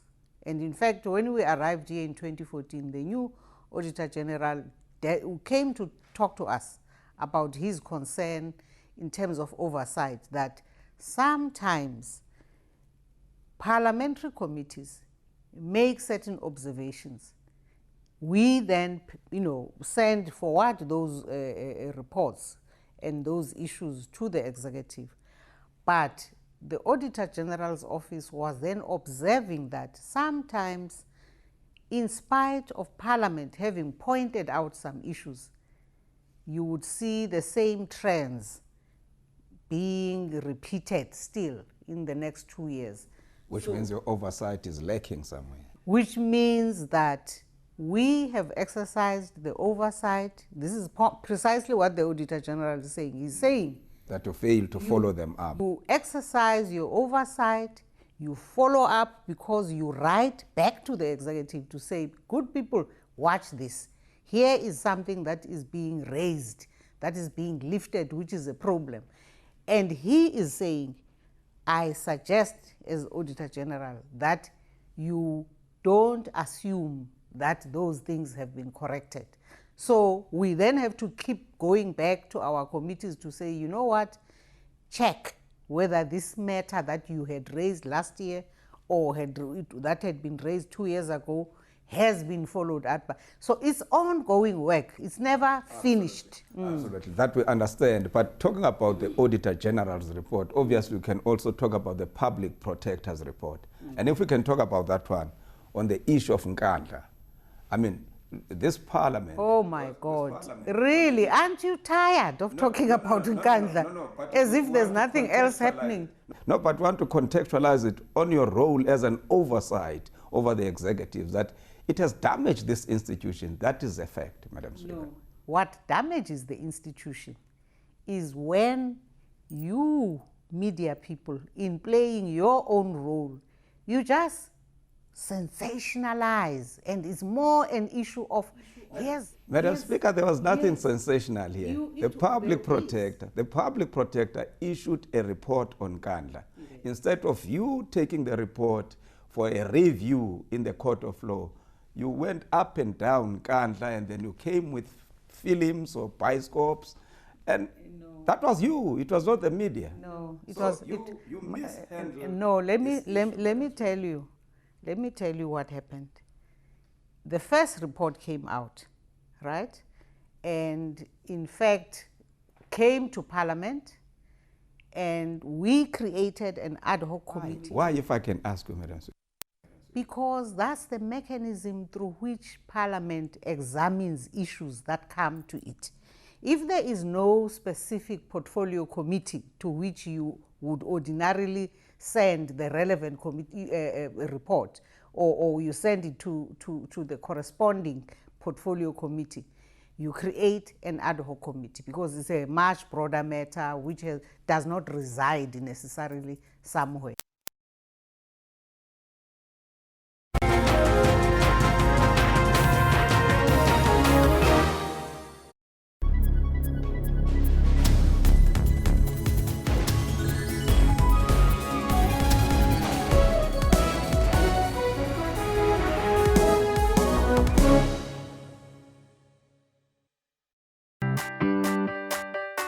Win a brand new Kia Picanto with SABC TV license. You can also win an all-expenses-paid trip to the Last Dance concert in Richards Bay on the 31st of December 2016. To win, SMS your valid TV license number to 33175 as many times as you can. SMSs cost R1.50, T's and C's apply. It's another great SABC summer. It's all about you. SABC News on point with news around the world. Live transmissions to keep you informed. When history unfolds, we are there. At which Clinton and her supporters painted an optimistic portrait of America. Statues of the woman who led the march to the Union buildings in Pretoria in 1956 have been unveiled against the walls of the State Theatre in Pretoria. Sophie de Bruyn, Lillian Ngoyi, Helen Joseph and Rahima Musa led 20,000 other women to the Union buildings against the Dompasers in 1956. It is for the youth to take the baton that we have already handed over to them. What has happened to South Africa? Kutheni makhosikazi. Stay tuned to News Today at 3 p.m. from Monday to Friday on SABC News.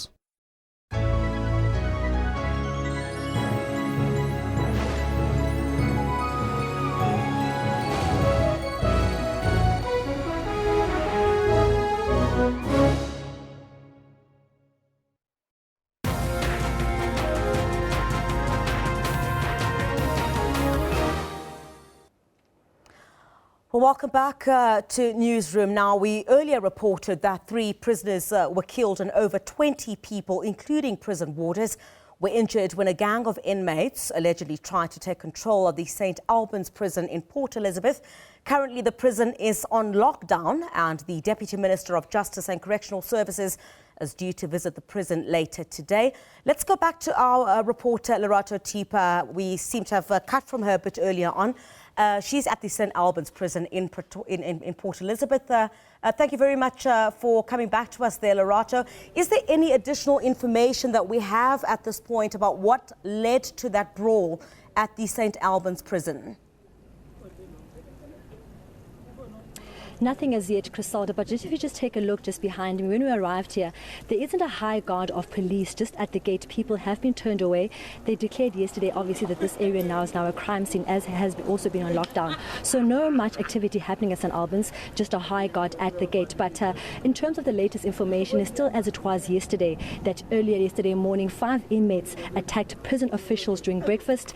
They then stabbed some of them with sharp objects, and then a few hours later, 3 inmates were declared dead and over 25 people, including inmates and prison officials, were injured. One actually of the inmates actually died here on the scene and had to be escorted through a chopper. The minister, as you said earlier on, the deputy minister is set to arrive later this afternoon, and they're going to give us exactly what happened, how it happened, and what the way forward is in terms of safety here at this prison. Well, a lot of questions are being asked at this point, including how the inmates were able to have these sharp objects in their possession. Was this a well-calculated plan to perhaps escape from the prison? Are these some of the details that we will get from the Deputy Minister, including perhaps an update on those that have been hospitalized? If it's not in black and white. Yes, you obviously will understand, Chris, that it's not the first incident to happen at this prison. In 2013, 3 inmates died here at this prison. So you can already see that this problem has been occurring, and perhaps the Deputy Minister now is coming here to the prison, try and rectify exactly where the problem areas are. This prison is notorious for such incidences, and perhaps this incident, which has caused over 25 people to be injured, is the last cry, and perhaps as a cry out to the officials of correctional services to try and rectify the matter as well.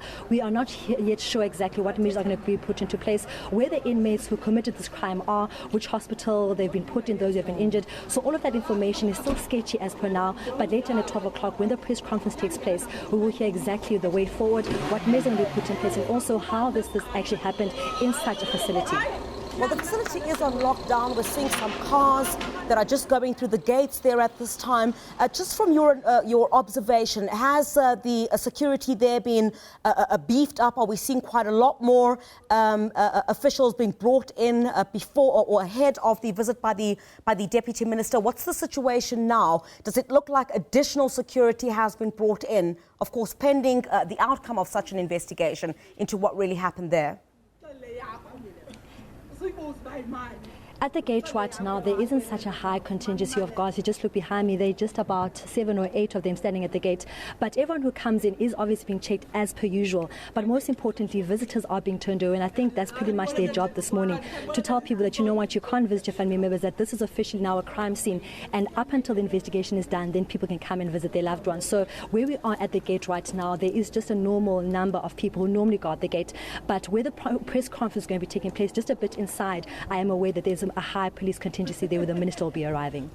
I guess some of the questions that will be posed to the Deputy Minister is that how, over such a short period of time, a second incident of this nature was able to happen at St. Albans. But of course, it's also caused a political row, we're seeing now, with the DA demanding that prison officials should appear before Parliament's Portfolio Committee on Justice and Correctional Services to answer why this brawl took place in the first place.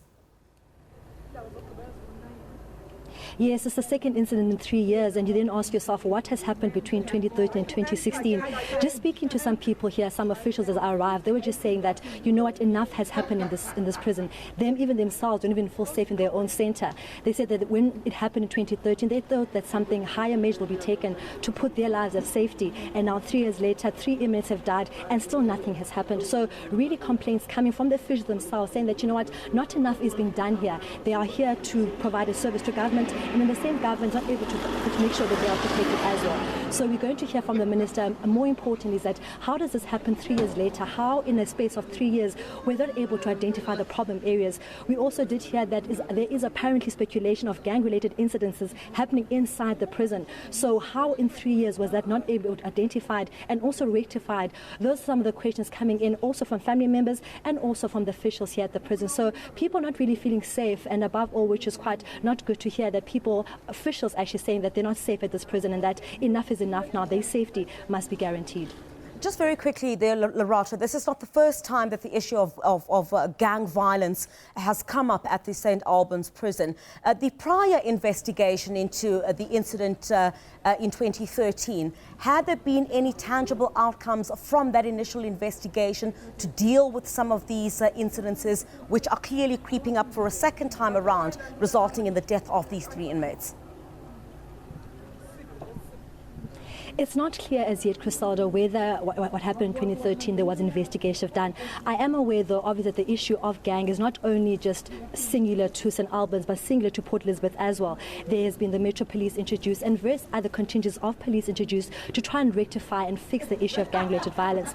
But specifically here in this prison, we're going to hear this afternoon from the Minister exactly from 2013 until now, this issue of gangs in the prison has then been rectified. But as per now, we cannot give any information about where the investigation did take place in 2013 up until now. Will you receive a briefing from the Deputy Minister? Will you be accompanying them inside the prison, or you're just being allowed on the periphery there, Lerato? We just actually only allowed to go to the area where the press conference is going to be taking place. The minister hasn't arrived as yet. He's going to arrive at about 11:30. The briefing takes place at 12 o'clock. So we're literally standing right outside the gate now. We'll be escorted inside the press conference and then take that live press conference at 12 o'clock. All right, our reporter there, Lerato Tipa, joining us from the St. Albans prison in Port Elizabeth, where that unfortunate incident took place. The Deputy Minister, of course, of Correctional Services will be there a bit earlier on, and of course they'll be asking all the tough questions about what led to the death of the 3 inmates there, of course, following that scuffle between the prison inmates as well as the prison warders. The DA also calling for an investigation into the incident. They're also saying that the prison officials should appear before Parliament's Portfolio Committee on Correctional Services. Certainly all the answers will be provided once, I guess, the Deputy Minister does get that briefing from the prison officials later on this morning. Let's take a look now at what's trending on Twitter at this hour. Well, lots of people in the Northern Hemisphere are talking about hashtag Northern Lights. Now, the magnificent aurora of illuminating the Pennine skies. Well, this image was taken in Iceland a few minutes ago, while this is the view from Sweden at this point. And then if we come back home, 5 people have been killed in a car crash in Limpopo on the N1, about 80 kilometers south of Polokwane. You can expect delays there if you're traveling in that direction. Also check on Twitter, hashtag Limpopo crash. Perhaps you'll be able to get more details on which areas to avoid there. We know the death toll at this point is well over 900. So certainly every day people are being encouraged to be safe on the roads and to change their driver behavior. Another one that we're following quite closely at this point, all eyes are on the cricket test series between the Proteas and Sri Lanka today. We'll follow this hashtag for all the updates and viewers' opinions. Hashtag SA versus SL. We're hoping that the numbers at the cricket stadium will improve there today. Not much excitement, I guess, only on Twitter and Facebook, as we can see, but people not really interested in going to the stadium at this point to catch that. Perhaps catch it on television. Now, some nasty news about the much-loved music icon George Michael. That hashtag has been trending since yesterday. His death, of course, quite shocked the world yesterday. Several reports suggest that he battled a heroin addiction in the months leading up to his death. And nearly 1 million tweets have been sent out following the shock, of course, and the sadness of his death from a number of the musicians as well that have sang side by side by him, and many waking up to that very sad news yesterday. Then memes are now also circulating about Britney Spears. Check out that hashtag as well, hashtag Britney Spears, following the false tweet by Sony Music. That's quite a boo-boo. The fact that she had died, how that happens in this day and age, I still don't know. But people are now saying that she resurrected faster than Jesus. Okay. Now, in hashtag Russia, of course, one of the stories that we continue to track for you. Latest developments, the black box has been found from the military plane that crashed, killing all 92 passengers on board.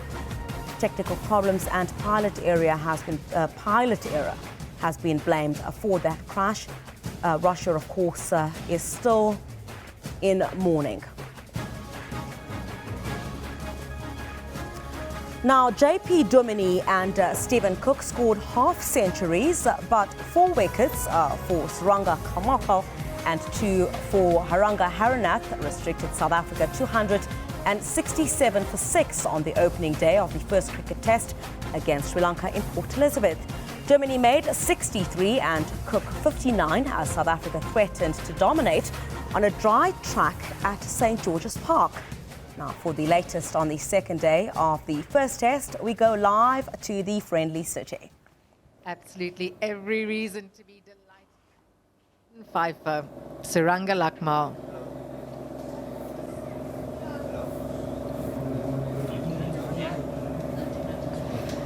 South Africa resuming this morning on 267 for 6. They lost 4 for 19. All out for 286.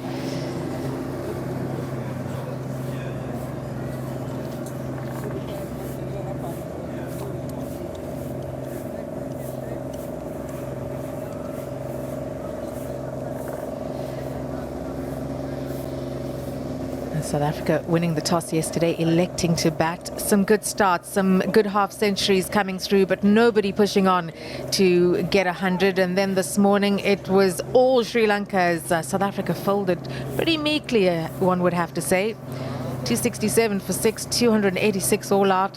Not sure they expected that. And have a look at that, how well Lakmal did. 5 for 63, and importantly keeping the runs down, bowling enough maidens, all round a fantastic performance.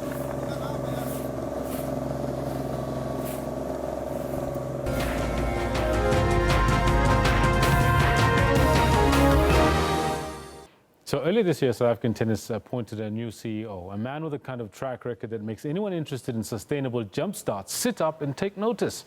With only Raven Klaasen and Kevin Anderson featuring on the world stage and the Davis Cup team seemingly stuck in Group 2 of the Europe-Africa zone, a bold new direction was definitely called for. But to help us unravel it all and look back at the year that was in tennis is none other than Bruce Davidson, tennis promoter and analyst. Thanks, Kendall. Good to be on the show again. Bruce, what's the prognosis for South African tennis? Good, bad, or could be better?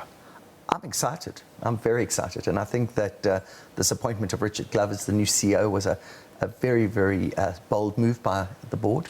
And I think that this new board that have been assembled with some really powerful businessmen and passionate tennis and sporting lovers is going to work very well with Richard. And I think there's a very positive mood in the camp that Richard is committed. He loves the challenge. He's listened to so many people, not only in South Africa, around the world, that have tennis interests at heart here in South Africa.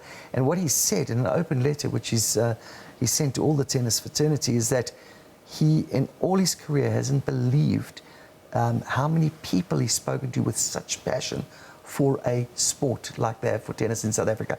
And I think that's a good foundation for the future. But it's a challenge. He's got to get financial stability within the South African tennis structure. He's got to see a long-term financial plan. He's got that as a priority. He definitely wants to get heroes back into the game. He wants to get events back into the game. But he definitely has already restructured a bit of Tennis South Africa, and I think there's a very positive future going forward. I'm positive. Well, that's actually very good to hear that you're so positive about it, because one of the things that when I did speak to him was what his plans are going forward, because we know his track record. He's done extremely well with other different codes throughout the world, not just here in South Africa. And one of the things he told me was he can't really say what his exact plans are at that time because he needs to hear and listen and speak to a whole lot of people. Now, you speak of an open letter that is put out. What kind of programs is he looking at enhancing, maybe even bringing in? Well, I think he realizes that the development of tennis is so important, that we need a really good grassroots sustainable program that is going to produce more and more players of colours from all sectors of society that are able to get opportunities to become heroes. That's important, and I like that.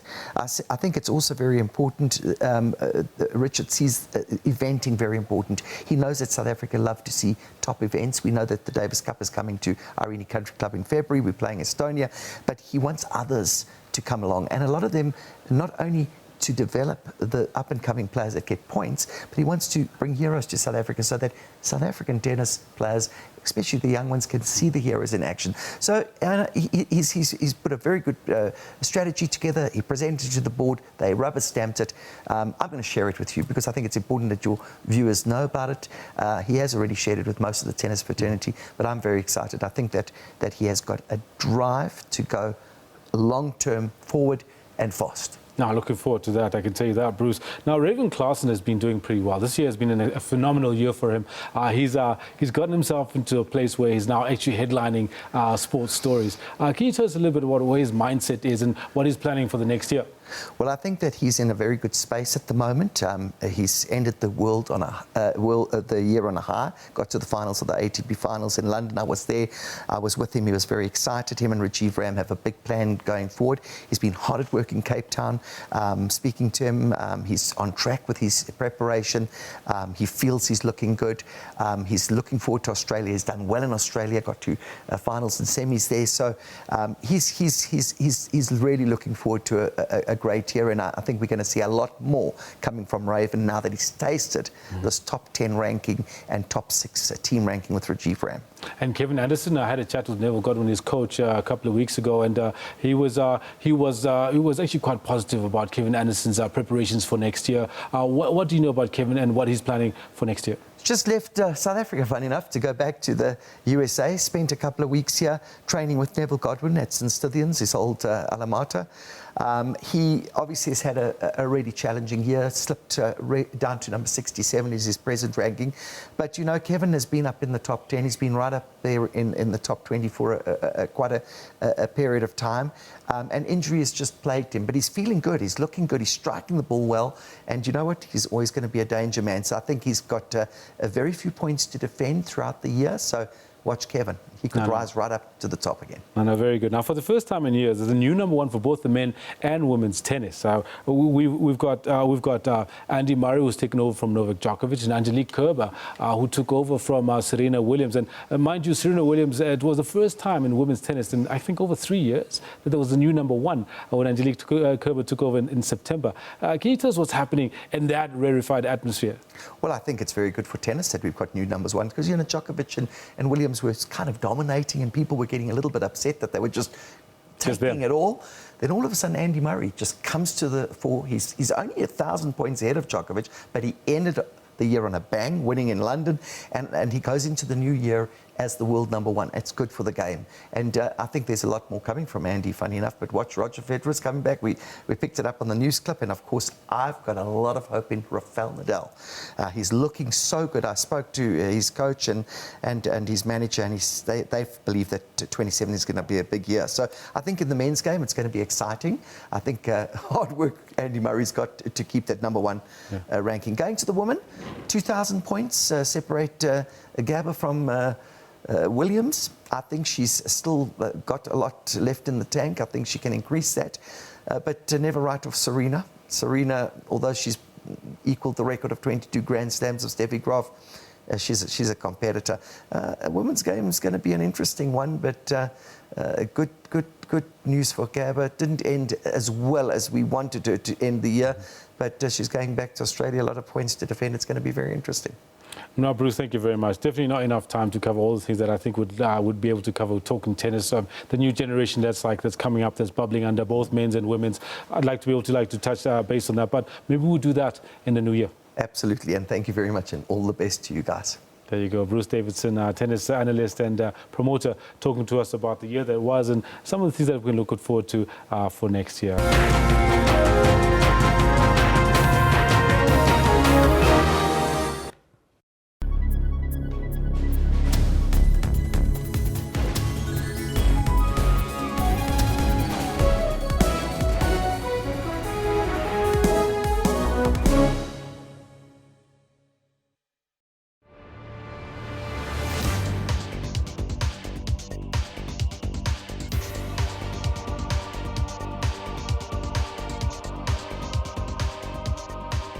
The fossil hominid sites at Sterkfontein Caves, known as Cradle of Humankind, were declared a World Heritage Site on the 2nd of December 1999.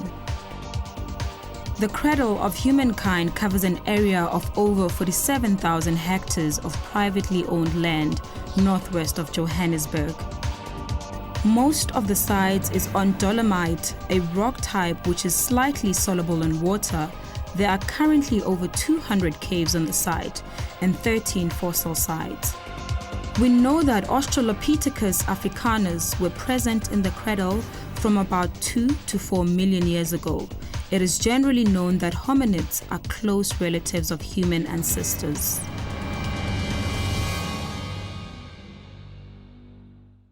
Information-hungry viewers stay with SABC News, as issues on the West are different from issues on the East or here in Johannesburg. So it is not surprising that people who follow the news know that there are two things for sure: that anything can happen, and SABC News will tell you when it does. Because we keep the nation fully informed. We are SABC News.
Well, welcome back. Thank you very much for staying with us. You're watching the last hour now of Newsroom. And on this public holiday, of course, we're broadcasting live from our Auckland Park studios here in Johannesburg.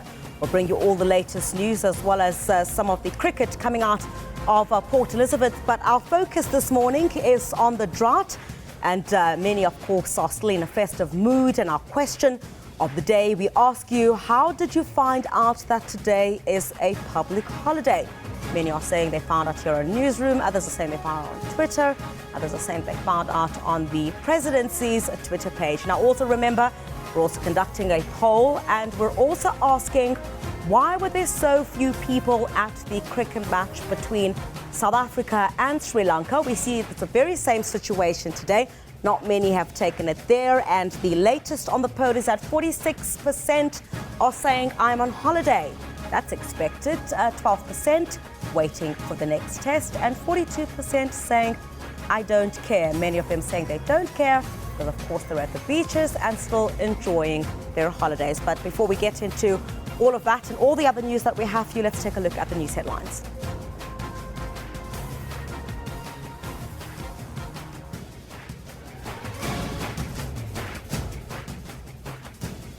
The Department of Justice and Correctional Services is to shed more light on the violent clashes at St. Alban's prison in Port Elizabeth.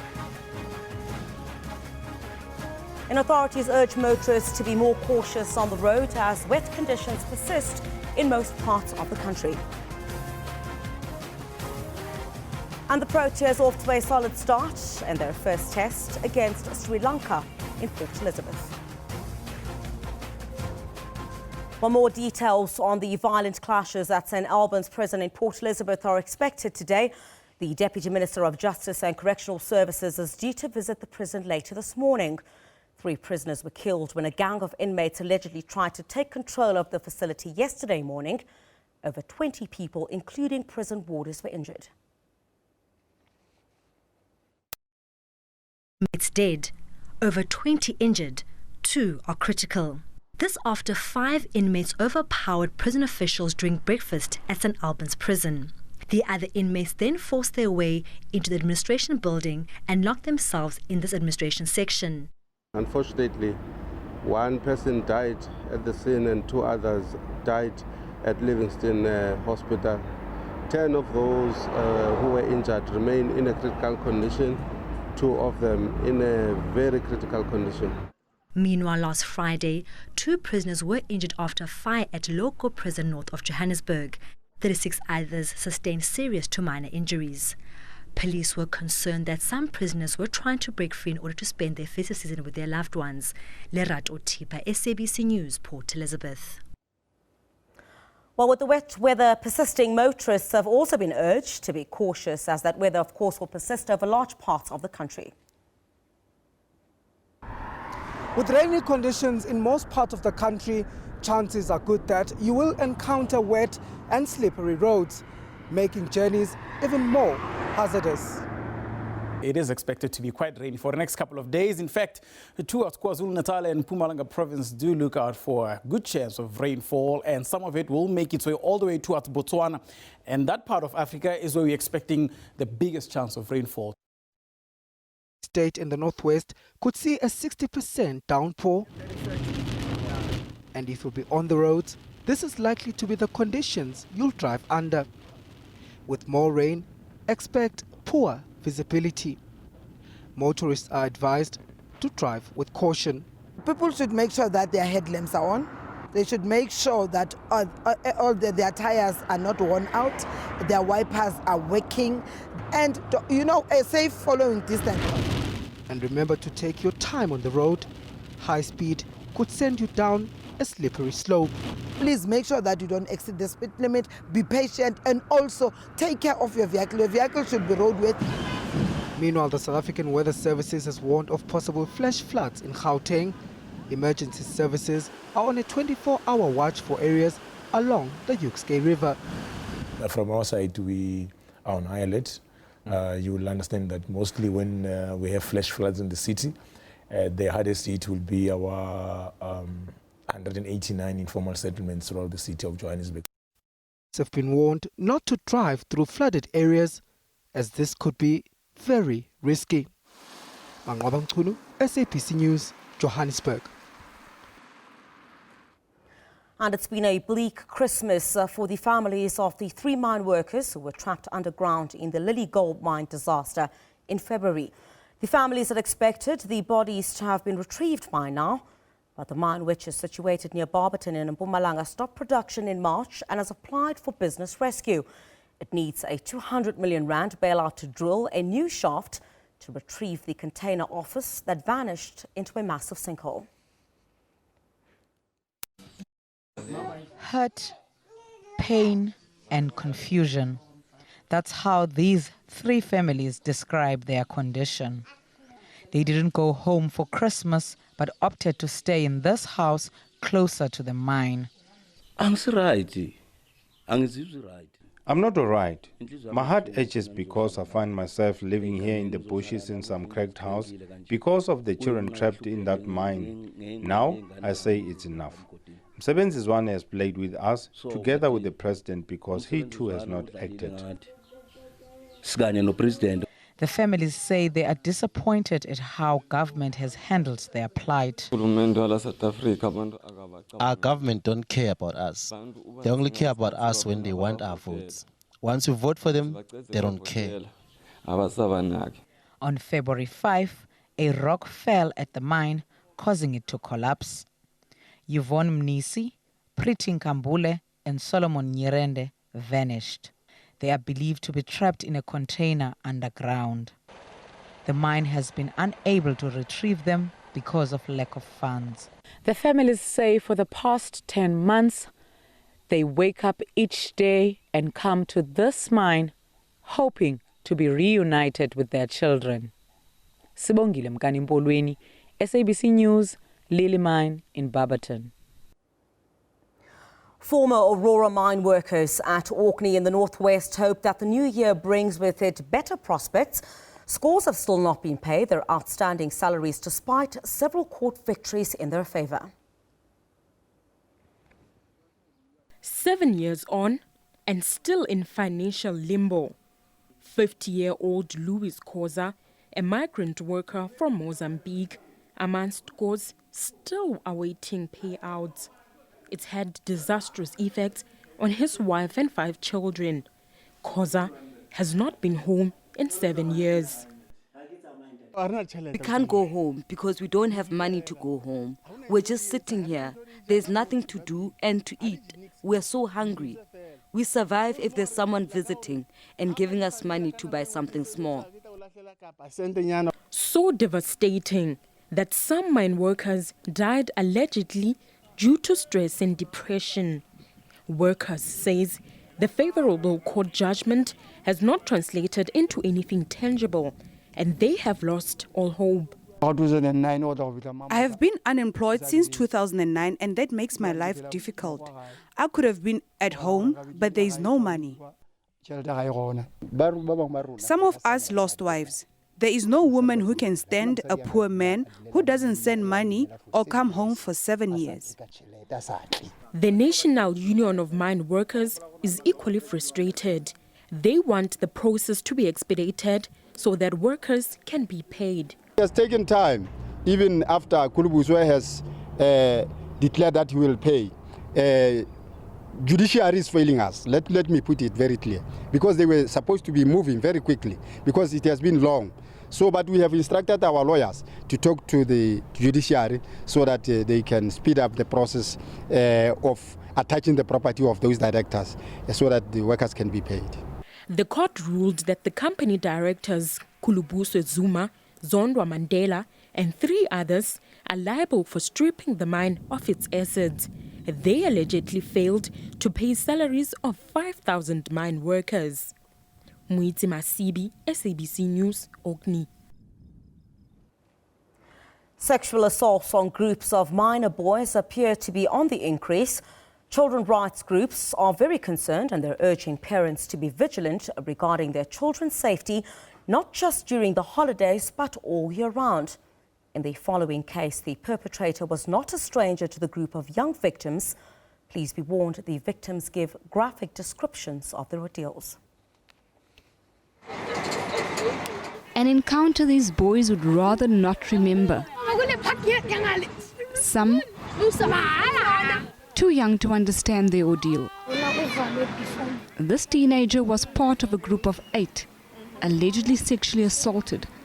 The youngest, just 6 years old. He opened my zip and then he played with my private parts. After finishing with me, we looked through the window. We heard the man saying, "Take off your clothes," and played with the private parts of those boys. This 13-year-old was both witness and victim. I felt scared when he put his private part inside one of the boys. Some cried. He then called me and put his private parts on me. He said if we tell our parents, he's going to kill us. The incident happened in January last year, but none of the boys broke their silence. Earlier this year, the perpetrator reportedly approached the boys' parents, claiming they had stolen a bicycle. He allegedly then returned to the place where they were violated and assaulted them. Some managed to run away to alert adults. We have seen that there's been a rise in the amount of boys being raped, especially in groups. They are mostly lured by these boys, and these boys then start developing a relationship with the boys, and then they lure them and then they rape them within a group. The boys' scars run deep. They don't focus at school and are underperforming academically. We are contacted regularly by the school about their behavior of touching other children. The man has been arrested and remains in police custody. The boys' parents claim police discouraged them from attending court proceedings. We knew that the case was going to be postponed because we knew that the investigation was not yet completed. But now that it has been completed, they have been informed. And a few tips for parents and guardians this festive season. Don't leave your children unsupervised. Know their friends and know where they are at all times. Gillian Pillay, SABC News, Witbank. Beaches across the Eastern and Western Cape have been bathed in sunshine over the past few days. Police have increased safety measures on Eastern Cape beaches as holidaymakers continue to converge ahead of the New Year celebrations. Now, thousands gathered on East London's beachfront and second beat in Port St John's on Boxing Day. Bathers in a jovial mood, cooling themselves down from the warm Port St John's weather. It's nice to be here. I'm here with my family. We all want to enjoy ourselves. That's why we came here. Lifeguards keeping a close watch, but drunk bathers remain a challenge. Don't go to the sea, attempt to swim if you are too drunk. Don't go for swim if there are no lifeguards at the beach. Port St John's Second Beach is one of the Eastern Cape's best tourism destinations, but shark attacks that happen here during the festive season poses a huge challenge to bathers. However, no one has been attacked so far. Hawkers are also benefiting. I started selling here in 2009 and business has been good during the festive season, but this year it's bad. In East London, the beachfront was jam-packed, young and old taking a dip in the salty waters. Police are on high alert, making sure criminals don't take advantage. We have an additional strength of coastal protection guards that we have recently deployed, 36 of them. That includes 18 lifeguards that are deployed in the Eastern Beach area only, but also have a substantial number of law enforcement agencies deployed in other beaches as well.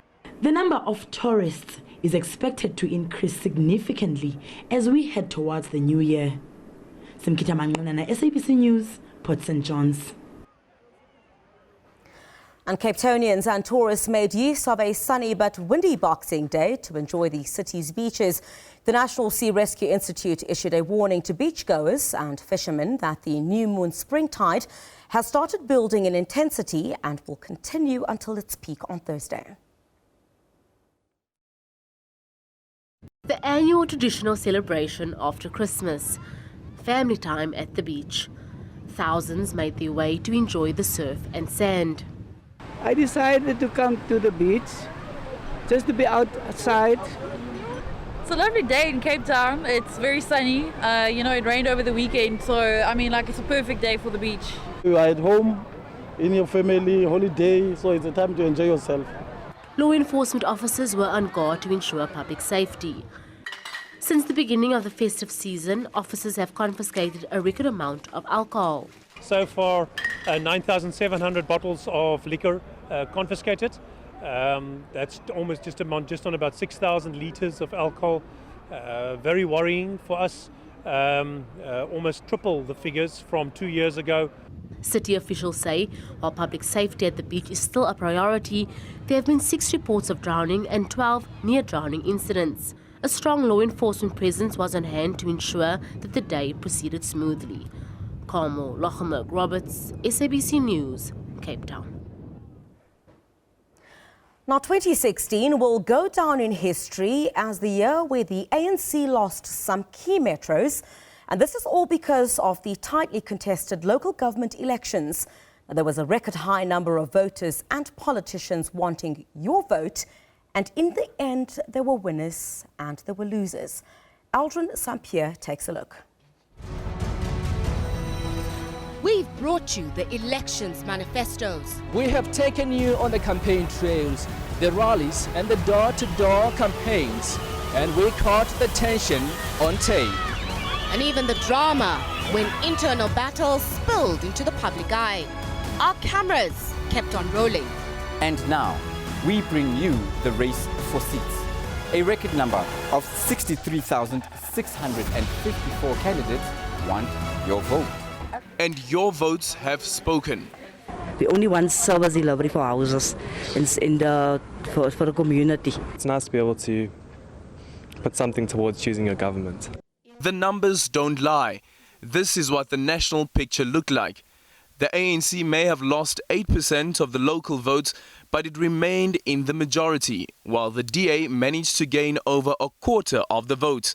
The EFF, from a zero base in local government elections, secured over 8%. But if there was ever time that opposition politics changed the political landscape, this was it. Coalition governance has always been part of our system, but never on this scale. This is where enemies became allies. It accelerated the project of the realignment of politics in South Africa. It's a very important project if we are going to achieve a functioning democracy in our nation. Local government, we must depoliticize it, as well as make sure that decisions are taken through consensus and be non-partisan. And we predict that there will be lots of coalitions afterwards. And we say to our voters, we will be willing to take part in those coalitions and carry our values into that coalition because that's part of the positive of the system. Life has to change for our people, particularly in the underserviced townships. The EFF may have been absent from this display of unison, but the coalition had secured portions of the Red Berets' 2.4 million votes in some hung municipalities. And with the support from the EFF, it meant there would be a power shift. We've taken a stand and we're going to vote for the opposition. DA must know our voting for them in these metros does not mean we're in bed together. They are a better devil compared to the ANC. Council sitting after council sitting. Reality hit. There were to be winners and losers. More significant, perhaps, was the ANC losing control over some metros. First, it was the city named after ANC icon Nelson Mandela Bay. What we cannot have are communities, informal communities, that are decades old, still using the bucket system. Then came the capital city, the city of Tshwane. And later, Africa's economic hub, the city of Joburg. And 144 for Herman Mashaba.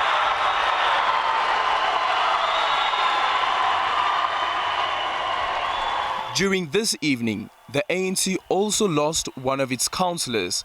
She died just before the council elected the new mayor. With successful talks with opposition parties not part of the coalition like the AIC, the ANC managed to regain control of Ekurhuleni. I accordingly declare Councillor Mzwandile Colin Masile duly elected as the executive mayor of the city of Ekurhuleni. Analysts believe cooperation between opposition parties could play out at a national level during the 2019 elections. However, they would first have to push the ANC's 62% majority below 50%. And then another hurdle, this time for the IEC. Just before the local polls, the Constitutional Court averted a constitutional crisis. It found that the voters' roll is unconstitutional, but even then, the elections couldn't be stopped. The Electoral Commission, that's number 5, its failure to record all available voters' addresses on the National Common Voters Roll is inconsistent with its rule of law obligations imposed by Section 1C of the Constitution and invalid. 6, the declaration of invalidity in paragraph 1 is suspended. 6.2, the Electoral Commission must, by 30 June 2018, have obtained and recorded on the National Common Voters Roll all addresses that were reasonably available as at 17 December 2003. Since the first democratic vote in 1994, we were there. To usher in democracy and bring about a new South Africa. Over the years, blow-by-blow coverage of the elections. And in 2019, the SABC News team will still be there. Alban St-Pierre, SABC News, Johannesburg. Well, let's take a look at what's trending on Twitter at this hour. Of course, people are still talking about the hashtag Northern Lights. The colourful aurora is illuminating the Peninsula skies.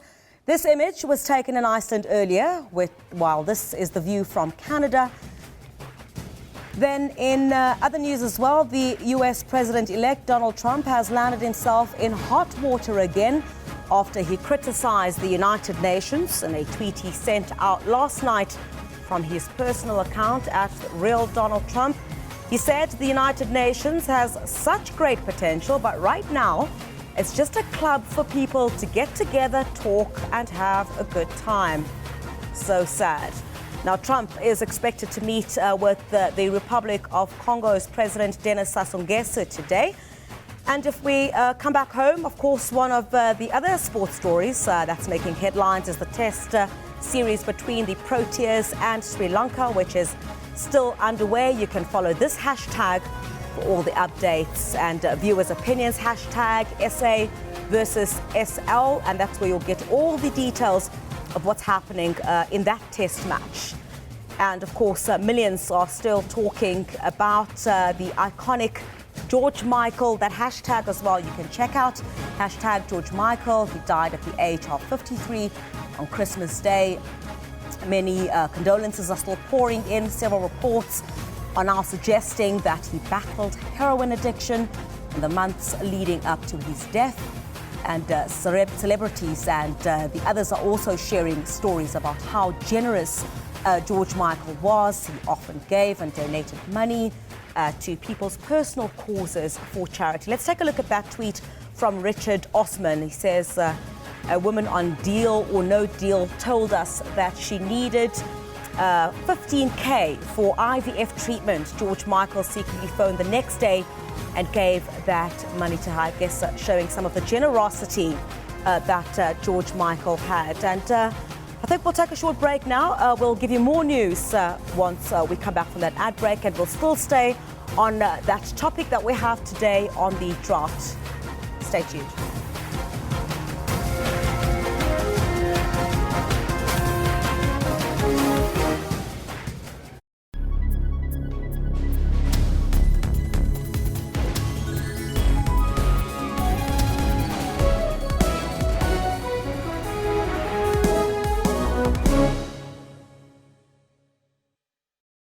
Found powerful military explosives when they swooped on a house in Springs on the Gauteng. Some of the weapons seized at this house included rocket-propelled grenades, rifles, and even rounds of ammunition. All military explosives that we found that you cannot obtain a commission.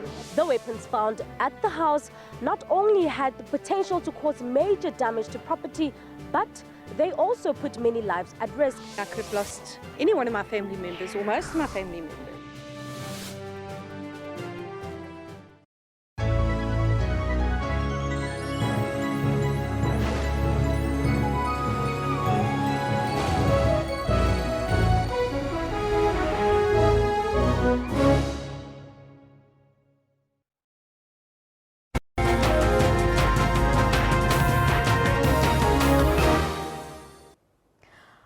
Welcome back to the last hour of Newsroom. Still on our topic for the day on the drought. Now, drought-resistant seeds, could those be the solution to the current drought situation? Well, a little bit earlier on this year, we spoke to the CEO of the Agricultural Research Council, and he shared quite a lot on what the possibilities are or solutions there are of the drought in South Africa.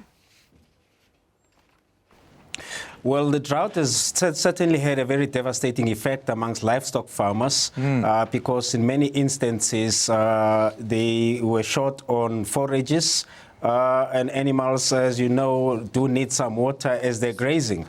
And that actually ended up with some devastating impact on some of the livestock farmers, particularly in the western parts of the country, which was the driest part of the country. And quite a large number of our livestock farmers lost some of their animals. So that has had a very significant impact on the livestock production in this country, and obviously probably has had some impact as well on the prices of meat in the supermarkets. Tell us a little bit about the drought-tolerant maize seed that is being introduced. How does it work? Is it a hybrid with other plants that are more drought-resistant that you then mix with this seed and then let this one grow? And how does it affect things like yield? Well, first of all, it's not about mixing the seed. It's really breeding a particular technology using some of the high-powered science that we've been able to bring up in the Agricultural Research Council, in collaboration with our partners in Mozambique, Uganda, Kenya, Malawi, and Tanzania, as well as with Monsanto and the International Center for Maize Summit. We worked over a period of about 4 or 5 years towards trying to develop this particular technology. And luckily, we were able to make the kind of breakthroughs that are necessary for us to be able to have this particular seed. And we then also involved small-scale seed multiplication companies that sell the seed in terms of training them on how to multiply and produce this particular seed and make it ready for the market. It is for this particular reason that we were able to have the seed ready for launching in the December 2014. And we're able to then deliver it to all our constituencies. And in that particular time period, we delivered about 10,000 seed packs to smallholder farmers to try it out. And the results were rather impressive, because in some instances, smallholder farmers who were producing about 1 ton per hectare found themselves producing anywhere from 2 to 4 tons per hectare, which is quite a significant improvement in their production and productivity. We've since been engaged in processes around which we make sure that we have enough land and enough resources to be able to enable the small seed companies to multiply the seed to supply the nation in this coming planting season. Is there a difference between these hybrid seeds you talk about and GMOs? There is a difference. These are not necessarily GMOs, although in the future some of the varieties will be GMO. These were done through conventional breeding, molecular marker-assisted breeding. And it is through that particular process that we were able to have this particular kind of drought-tolerant maize seed. The difference really is the fact that it is able to tolerate the conditions of drought that are much more harsh for the other conventional varieties that have been out there in the market before these ones. Now, we're talking about maize seeds now. Are there plans to introduce other drought-resistant seeds in other sectors? I think what's important from the question that you're raising is whether South Africans are ready to change their behaviors in a manner that recognizes that South Africa is a fairly dry country. We've actually been fooled by the fact that there is a large infrastructure of dams that actually have been able to supply farmers through the river systems and irrigation systems to be able to continue to produce the kind of food that we have. We need to really fundamentally change the behavior both in agriculture and in our urban areas and try and conserve as much water as we possibly can in a manner that will enable us to ensure food security. However, that does not mean that institutions such as the Agriculture Research Council, for which I work for, will also rest on our laurels. We are also busy working on a number of other new technologies that are exploring other crops in a manner that would enable them to be much more, to be available there for the farmers to produce under relatively dry environments. If you remember that sorghum is one of the indigenous crops of Southern Africa and South Africa, that means that particular crop is actually much more adapted to growing in fairly dry or less water conditions. And I think we need to begin to explore ways in which we continue to produce crops such as sorghum, but also begin to explore other crops, including dry beans and wheat, that can grow in fairly dry areas, using less water without irrigation, to be able to ensure food security for our people. Thank you for joining us, Dr. Moepudi. That's Dr. Shadrack Ralikeno Moepudi joining us from Pretoria. We are talking, of course, about, well, these new seeds, drought-tolerant seeds. Could that be the answer? Very interesting. Well, still on the same issue, we spoke to Hamlet Shomendlini, who is a senior economist at AgriSA, on the possibility of drought relief funds for farmers affected by the several droughts we've seen. I think to answer that question, we need to just maybe go back and look at the impact of drought on the farmers themselves. Drought has had a tremendous impact on the farming sector in South Africa. Across the board. Across the board, I'm telling you, across the value chain, right from the farmer, that is from the gate of the farm, to the end user of the products, which is a consumer, you and I. From the farmer's side, we've noticed that the land or crop land that was cultivated in the passing season, it has gone down by 20-21%. And also the output has also followed the same trend, declining by almost 25%. And this has a tremendous impact now on the food security.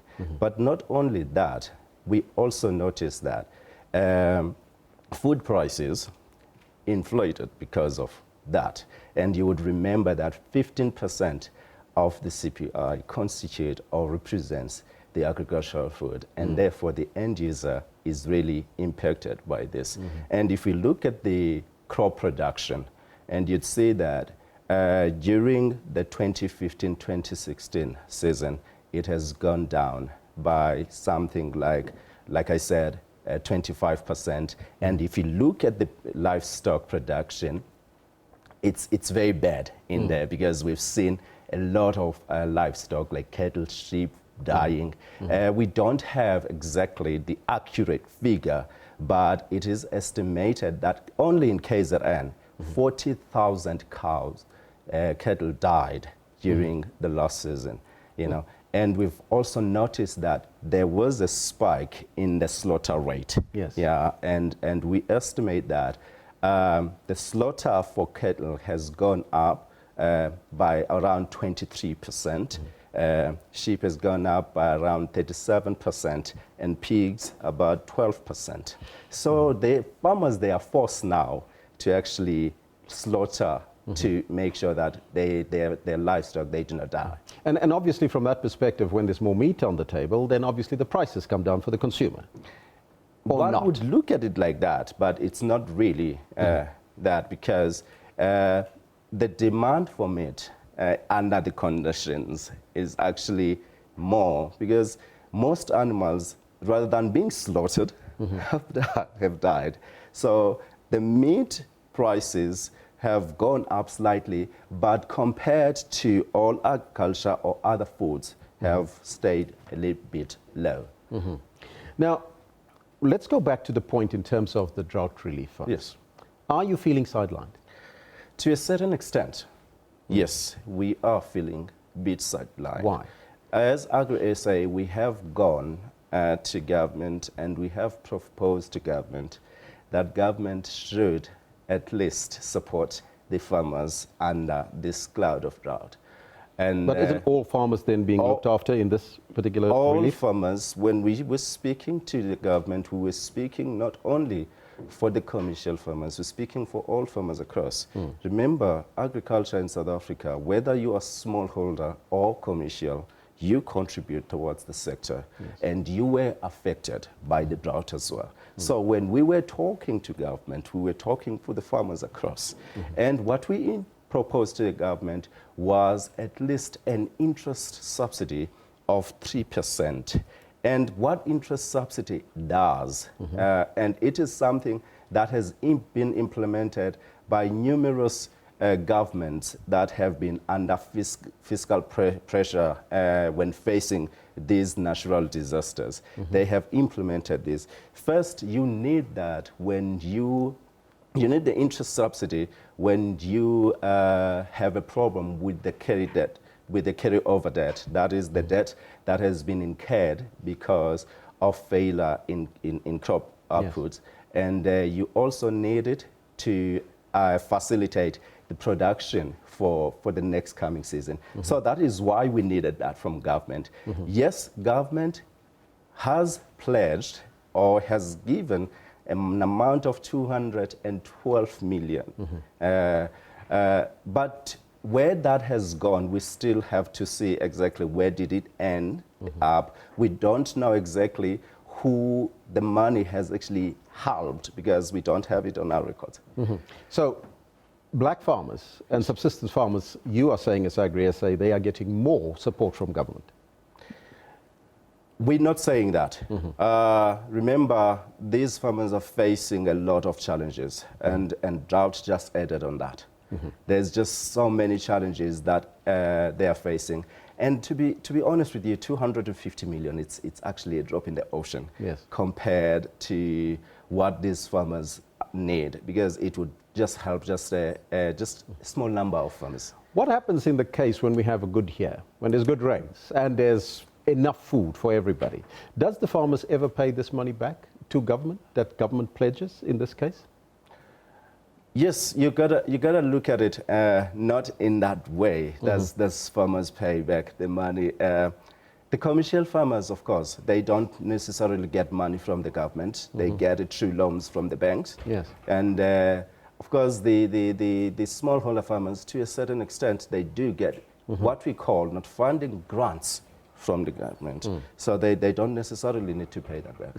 But you are calling for this interest subsidy of 3%, which will help the commercial farmers to survive. And that will keep them in par and keep them in business and keep them in solvency position as well. What does that 3% substitute? Well, it's substitute for food security.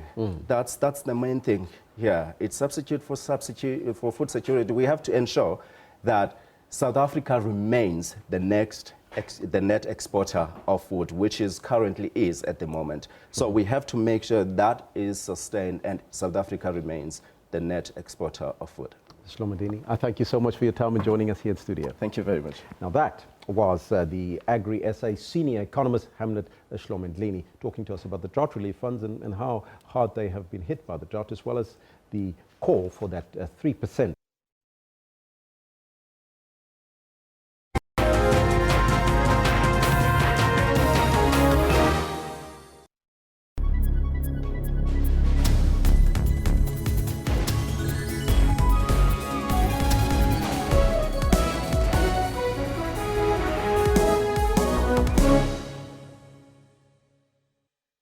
Police found powerful military explosives when they swooped on a house in Springs on the Gauteng. Some of the weapons seized at this house included rocket-propelled grenades, rifles, and even rounds of ammunition. All military explosives that we found that you cannot obtain a commission. The weapons found at the house not only had the potential to cause major damage to property, but they also put many lives at risk. I could have lost any one of my family members, or most of my family members.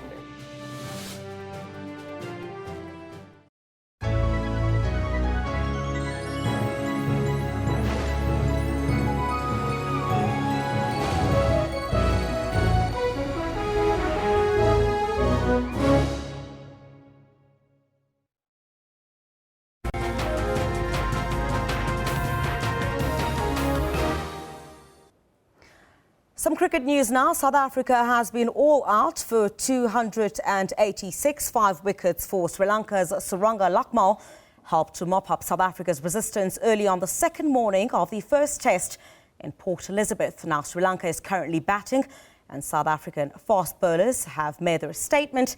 The visitors have already lost 3 wickets. Now for the latest of the second day of the first test, let's now go live to St. George's. Naratne gone for 5, Pereira 7, Mendes without scoring. So good start by the South Africans as we'll welcome Channel 404, SABC News Channel. Good morning. Sri Lanka 22 for 3.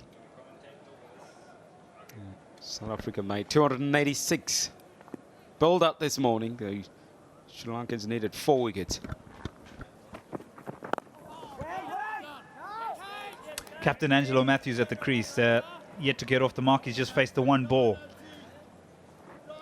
He'd have been sitting in the change room and probably thought that he would need an opportunity to get out there a little bit later, not as early as this. And this is how Carl Abbott has gone about bowling to Kulshal Pereira.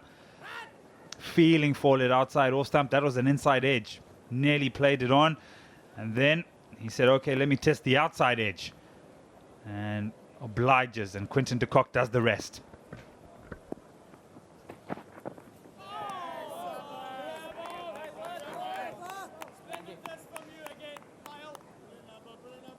They've just gone about their business. South Africans nicely trying to put pressure on the Sri Lankan batting, on the batting lineup. Disappointed Pereira. It's gone for 7 with that slash outside of stump. Just a question for you, Malu. What is going through his mind? What is he thinking right now? Just the expression on his face. I think he's just disappointed with the shot that he played. There's a confirmation of the scorecard. Match summary. 286 all out. To bowled out South Africa. I'll be disappointed with that 286. With the strong start they had. Cook Elgar up front. And it was Lakmal who picked up 5 wickets, his first 5 in Test cricket.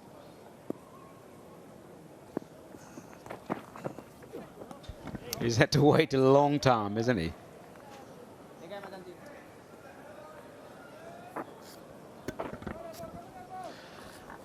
41 for 7 this morning is what has happened.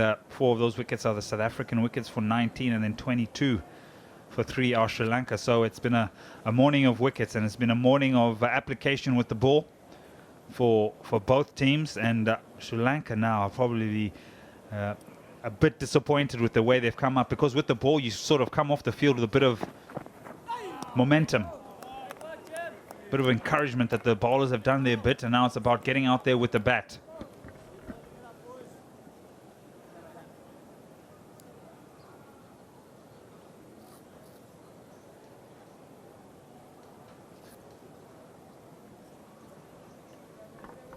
Yeah, it's asking a lot of that lower order batsman, middle and lower order batting lineup. Yeah, this is a senior man. You Chandimal and De Silva still to come. And they wouldn't be expecting to be coming after this time as well. So end of the over, 23 for 3.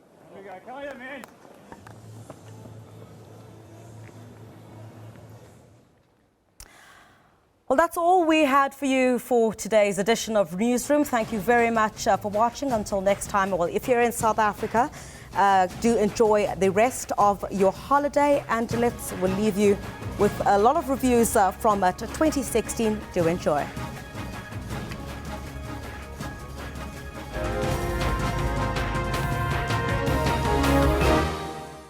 Now, 2016 has seen the rejuvenation of athletics in South Africa.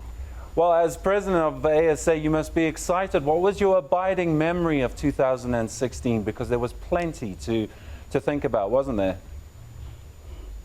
Well, as ASA, we are very excited because of what we have achieved as a federation. And I'm sure South African citizens and the world know that we inherited ASA that was in trouble in 2014. But we managed, through the cooperation of all our stakeholders on the ground, to turn it around. Some of the achievements is the CAA Senior Championships that was held in Durban, where ASA regained its top spot in the African continent for the second successive tournament. In 2014 we did that, then in 2016. But beyond that, we went to Rio with our athletes representing this beautiful land, South Africa.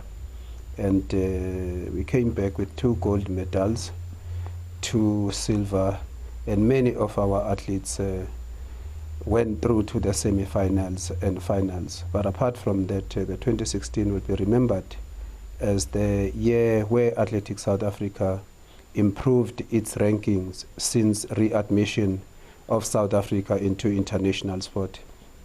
After Beijing, Athletics South Africa is number 5, behind United States, Kenya, Jamaica, China, then ourselves. And Alec, obviously wait for Nikak and Caster Semenya. They stole the headlines. What is you guys as ASA planning for their legacy to be and to build on that kind of success? Well, the legacy is already there. Wade and Caster, Simbini, and many others.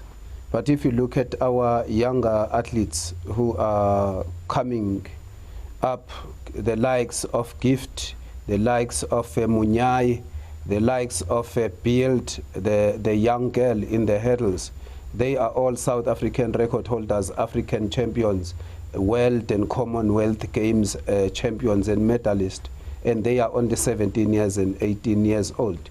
And some of them have already participated in the Olympics in their different disciplines. It says that the legacy and the interest of athletics is growing day in and day out in South Africa. And our sprinters, obviously, they excelled themselves, not just the ones that won medals, but also Akani Simbine, who made it into a final of the 100 meters. A massive achievement. How does ASA keep that program going? Because clearly sprinting in this country, and coupled with long jump, is hitting new heights.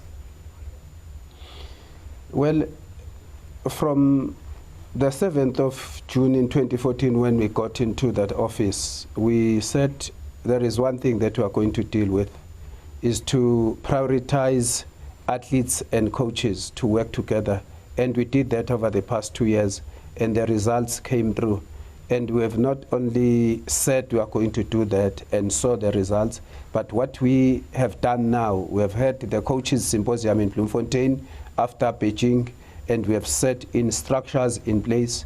Not only that, we have also released the names of athletes who are on the squad that will participate in the 2018, 2019, and 2020 Olympic Games. They are preparing, they know that they need to work harder with their coaches. And we have also prepared and announced the list of all the athletes who are in the top 10 in this country, something that has not been done for quite a number of years. And not only that, we'll be releasing sooner than later the list also, or the squad of athletes in the junior division and the youth division that will be prepared for 2022, 2024, 2026, and 2028. Because we know the dates, we know where the Olympics will be taking place. There is no need for us to announce teams 2 years before or a year before. So athletes must be able to know. And we have assisted them to do that. And before the end of the year, again, we'll be announcing a fixture for the next 4 years so that athletes will know where the championships will take place in 2018, in 2019, and in 2020 in South Africa, because they need to plan accordingly and train accordingly. Alex Kosana, President of Athletics South Africa, a momentous year for athletics in this country. Thank you very much for joining us. And let's hope big things in 2017. No, thank you very much. Thank you.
They made us proud.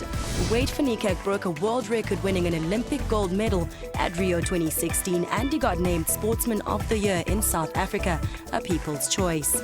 Sundowns Simuso. Mamelodi Sundowns Football Club are 2016 Kings of Africa after winning the CAF Cup. Caster Semenya won a gold medal for her Olympics 2016 and was named Sportswoman of the Year 2016 in South Africa. They worked hard. Thabiso Sithole, a seasoned sports journalist of note, is now crowned Sports Journalist of the Year at the South African Sports Awards 2016. The Vodacom Journalist of the Year went to Hasina Gori for her hard work in television news and Candice Nolan for her outstanding work in radio news. Dr. Dumi won big at the SABC Gospel Awards, taking 6 awards, and was crowned the Best Artist. Nathi Mankai, Afro Soul sensation, was crowned King of the 22nd South African Music Awards.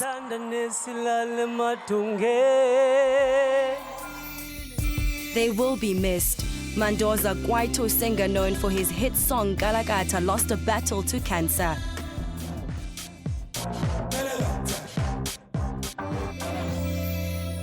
Gugu Zulu, who made motor racing sport popular amongst blacks, passed on while on a goodwill course in Kilimanjaro. Greg Melville Smith, actor, director, writer and voice-over artist, also moved on to the other side. I hereby revoke all wills. Nyembezi Kunene, actor, comedian who left South Africans in stitches in all roles he played, is also no more.